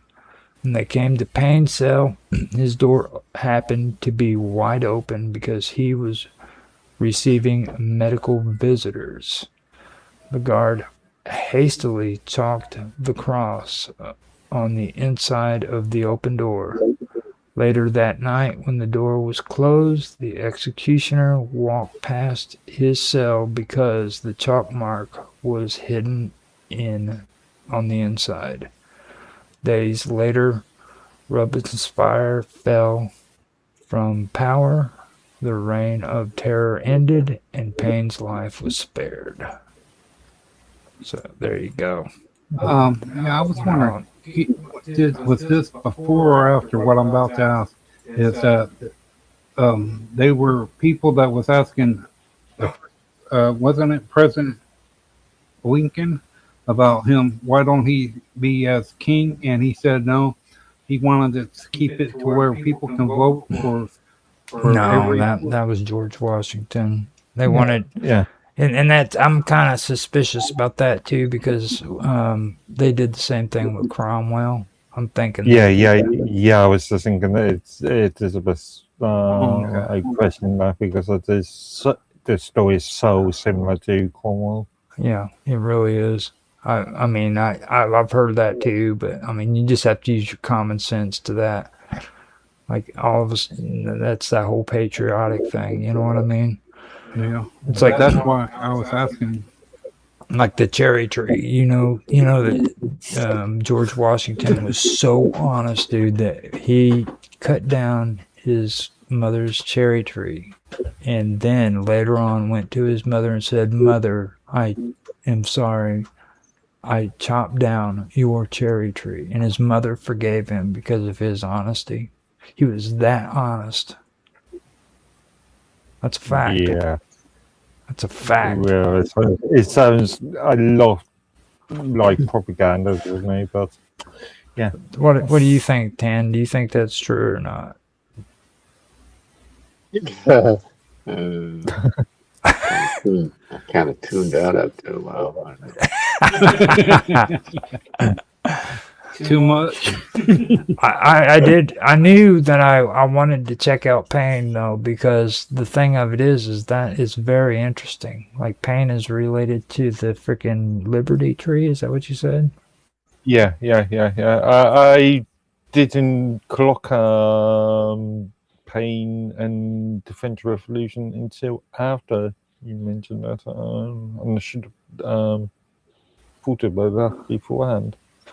Who was the one that at one time was talking about being part like a few days before it started, the War of Independence? Someone was saying that.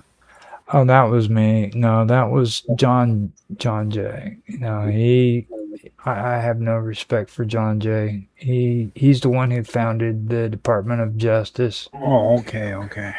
He was he's one of the freaking elitists that people usually refer to when it comes to the founding fathers and the landowners like Mark's talking about. Like this guy was just 100 complete involved in just what the rich landowners were going to benefit from everything. Okay. Now, I always tell people all the time, if you think Washington is where the power is, then you need to think again, because the real power is actually in New York City. Okay, New York, period. That's always been where it was, and John Jay is a good example of that. Now, I mentioned it to you earlier where he was actually he was writing documentation up and doing negotiations to where he could actually settle a lot of the issues that the colonials had when it came to England within a matter of days. But the revolution had started like just before it happened, so he he ended up backing away from that. But he actually wanted to resolve it without a war, and he wanted the United States to stay as a colony. But whenever the revolution broke out, he finally fell in line and decided that he was going to join with the revolutionaries and do the right thing. Until, of course, he decided to create the Department of Justice, which we can talk about at another time because we're supposed to be celebrating the United States. But yeah, I have a really harsh opinion of John Jay. It's very, very so he's one of those people that really shouldn't have had power, because we had vultures, don't you know what I mean? We had people in the beginning that were like Hamilton. He was one of them. So was freaking John Jay. John Jay and Hamilton, they wanted to do things that the rest of the country didn't want. Like freaking they didn't want a freaking Bank of America, and that's what Hamilton wanted. You know, and the Department of Justice was set up to where it separated the federal government from the freaking state government, and the individual's rights became more distant from Washington or from the federal government. You know what I mean? When did someone was saying too? When was this the when you vote? I forget what the way they do today. When did that? What century was that they started doing that electoral votes? Say that again. Electoral votes. I was wondering, when was it that they started to put that into government? You know, The electoral. Well, we could go back to something like I don't know, Greece, ancient Greece. The electorate is what he's talking about. Okay. Yeah, that's something that that I've never really pulled up that would probably have been right during the time of the Great or the New Deal. I can probably check it out for you. Okay, yeah. Find out. so they were talking about that, and for as long as, and I'm like, okay, they don't really give a specific time. They didn't. I just knew it was a long period of when they started doing it, and if so, and that thing of because how did it change politics, more or less, went from before and after, you know? Because you always heard that there's only one vote, and that, as far as I knew, is that it didn't start until recently, the electoral votes.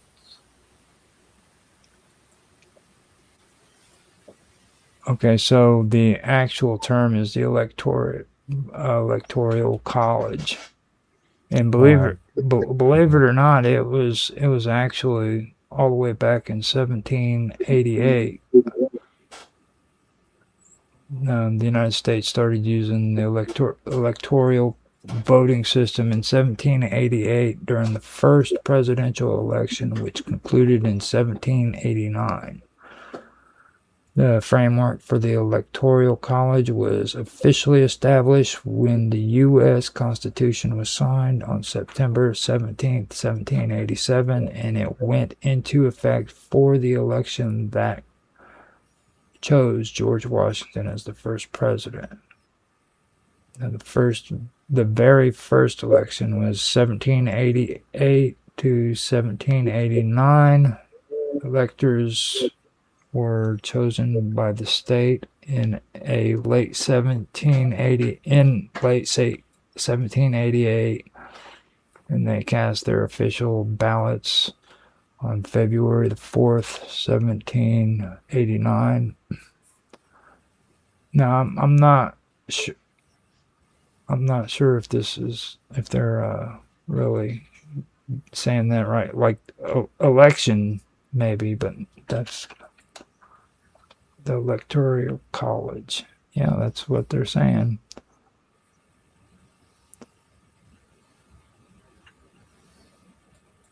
That's really weird. Came up with that. Let me see. I thought it said the Electoral College. Okay, the United States began using the Electoral College system during the nation's inaugural presidency election between 1788 and 1789. So I guess, yeah, that would be from the time in the beginning they started using the Electoral College. That's pretty bad.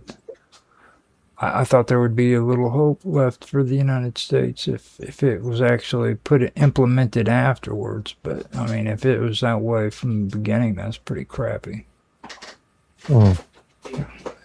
Because that's pretty. From what I've learned about it, it's a pretty crappy setup. It's like a popularity contest. Yeah. Yeah. But arguably, your entire political system is a popularity contest. Look who's talking. Look who's talking. Look who's talking. I've made this argument about, well, you could say democracy is popularity. Even for that, I've made this argument about voting for a politician rather than a party. Well, that when you vote for a party, you're actually that's actually is a popularity contest. I mean, like at least an individual is an individual. Okay.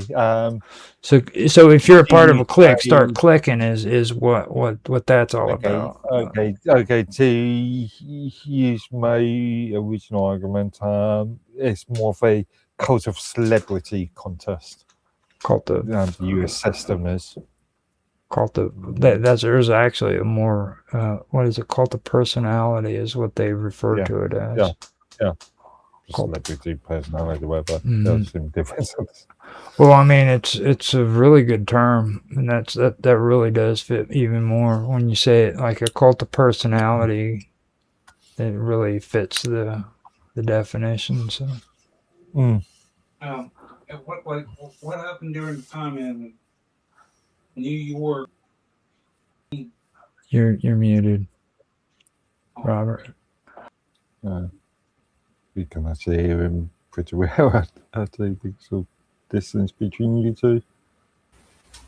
Well, it was 1775 in New York.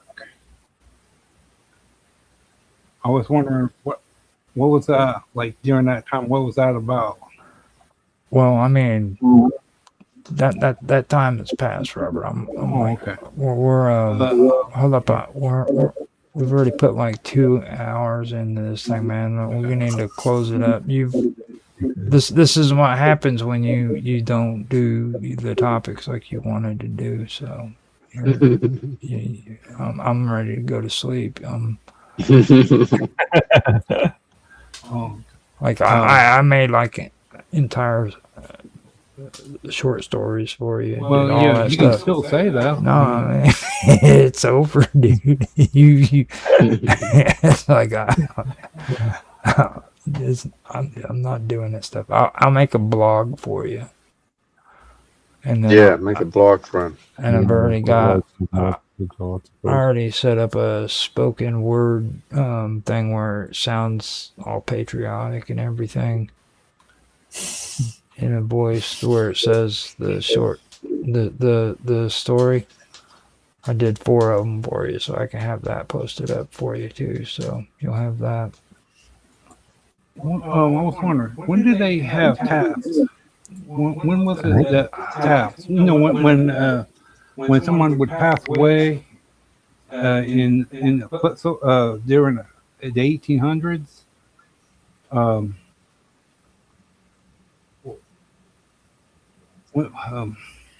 Like they were when during During the funerals, is that what Yeah. that's what they did with the military people back Yeah. then. They still do it now too. yeah, I was wondering when was it that I'm- was. I'm gonna have to ask you to just kind of end this, dude. I'm done. I'm really ready to just. Alert. I'm tired, man. Like we've gone like 2 hours, dude. Yeah. You. Hey, this is Robert's show. That's what He I'm wants to saying. go It's like on, let him go on. I'm just gonna back out, man, because We're still early. It's like two, Not, dude. It's not midnight our times yet. I know.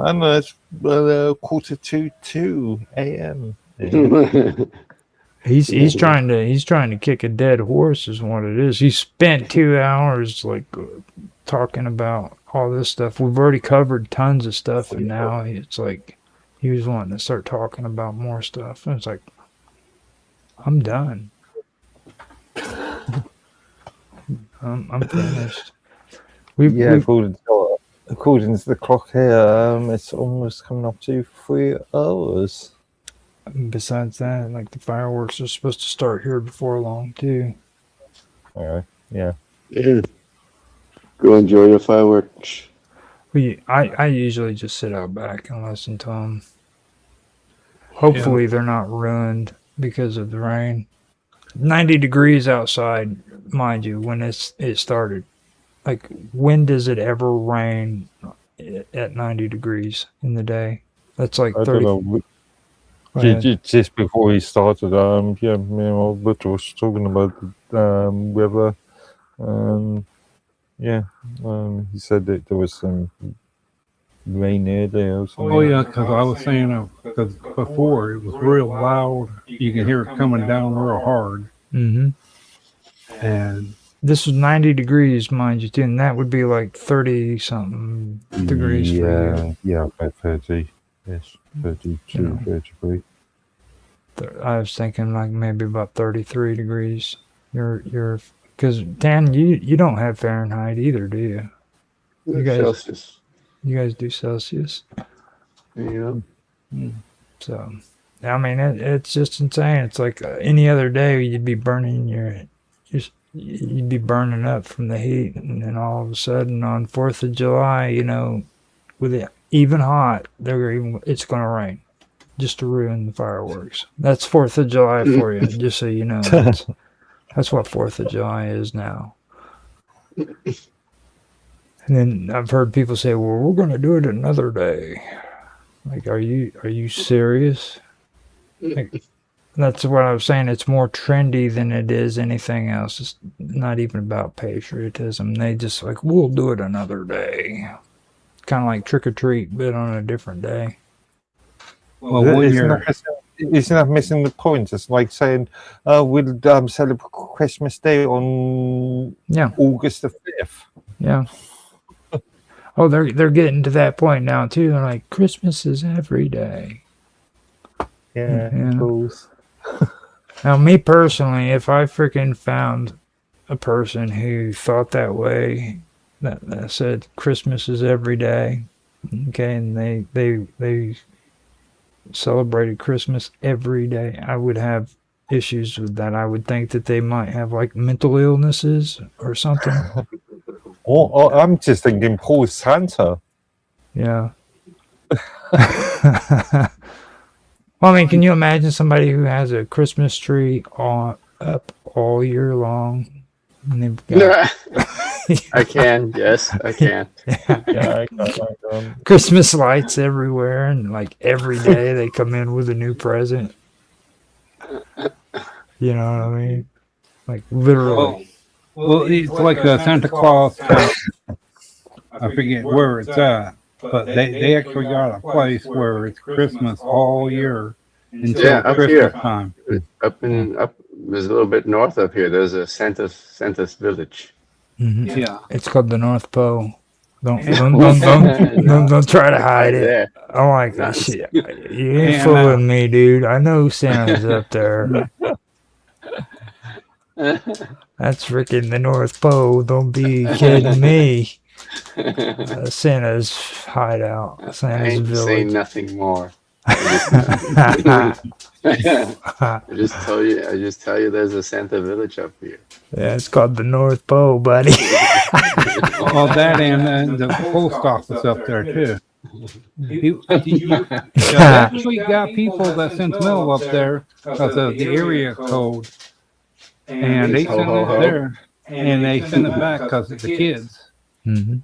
They take it out and show the kids that. Yeah, the postal code HOHOHO is the Canadian postal code. Yeah. Ho ho ho. Yeah. So I'm done, Robert. You wanna end the show? Yep. And well, for every outlet, everyone that's on this show, tell them how you can contact them. Okay. And Edward, and we'll start with Roger Hanson, and then Lord Edworthy, And then Tan Hunter. and as well. Okay, so you want me to go first? Yeah. That's what he says. Okay, so if you guys want to find me, you can find me at Roger_Hanson on minds.com. You can also find me on X, Roger Hanson at ROGLOL1973. I am also on Elements Matrix at Roger's Hangout. You can find me on there. And I'm streaming all over the place, so you can find me as well on the YouTube, Rumble, Kick, all the normal places. So that's all I got. Okay, me. Yeah, just really on minds.com under the username Midworthy. And from me is Roger and Mark. You can find me on minds.com also at TH2Tran at minds.com.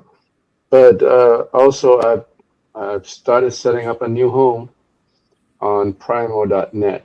You can find me on primo.net. It's basically a Nostr client. Okay.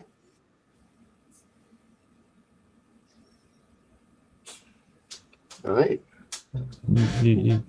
You done, Robert? You need Well, for everyone that likes and wants to ask questions, to respond, and whoever comes up with, the best, whatever comes up, let them ask them and they respond to you. Best way I could say. But everyone, this is Robert, 4th of July, 2026, U.S. 4th of July, Independence birthday. Thank you. Happy Independence Day.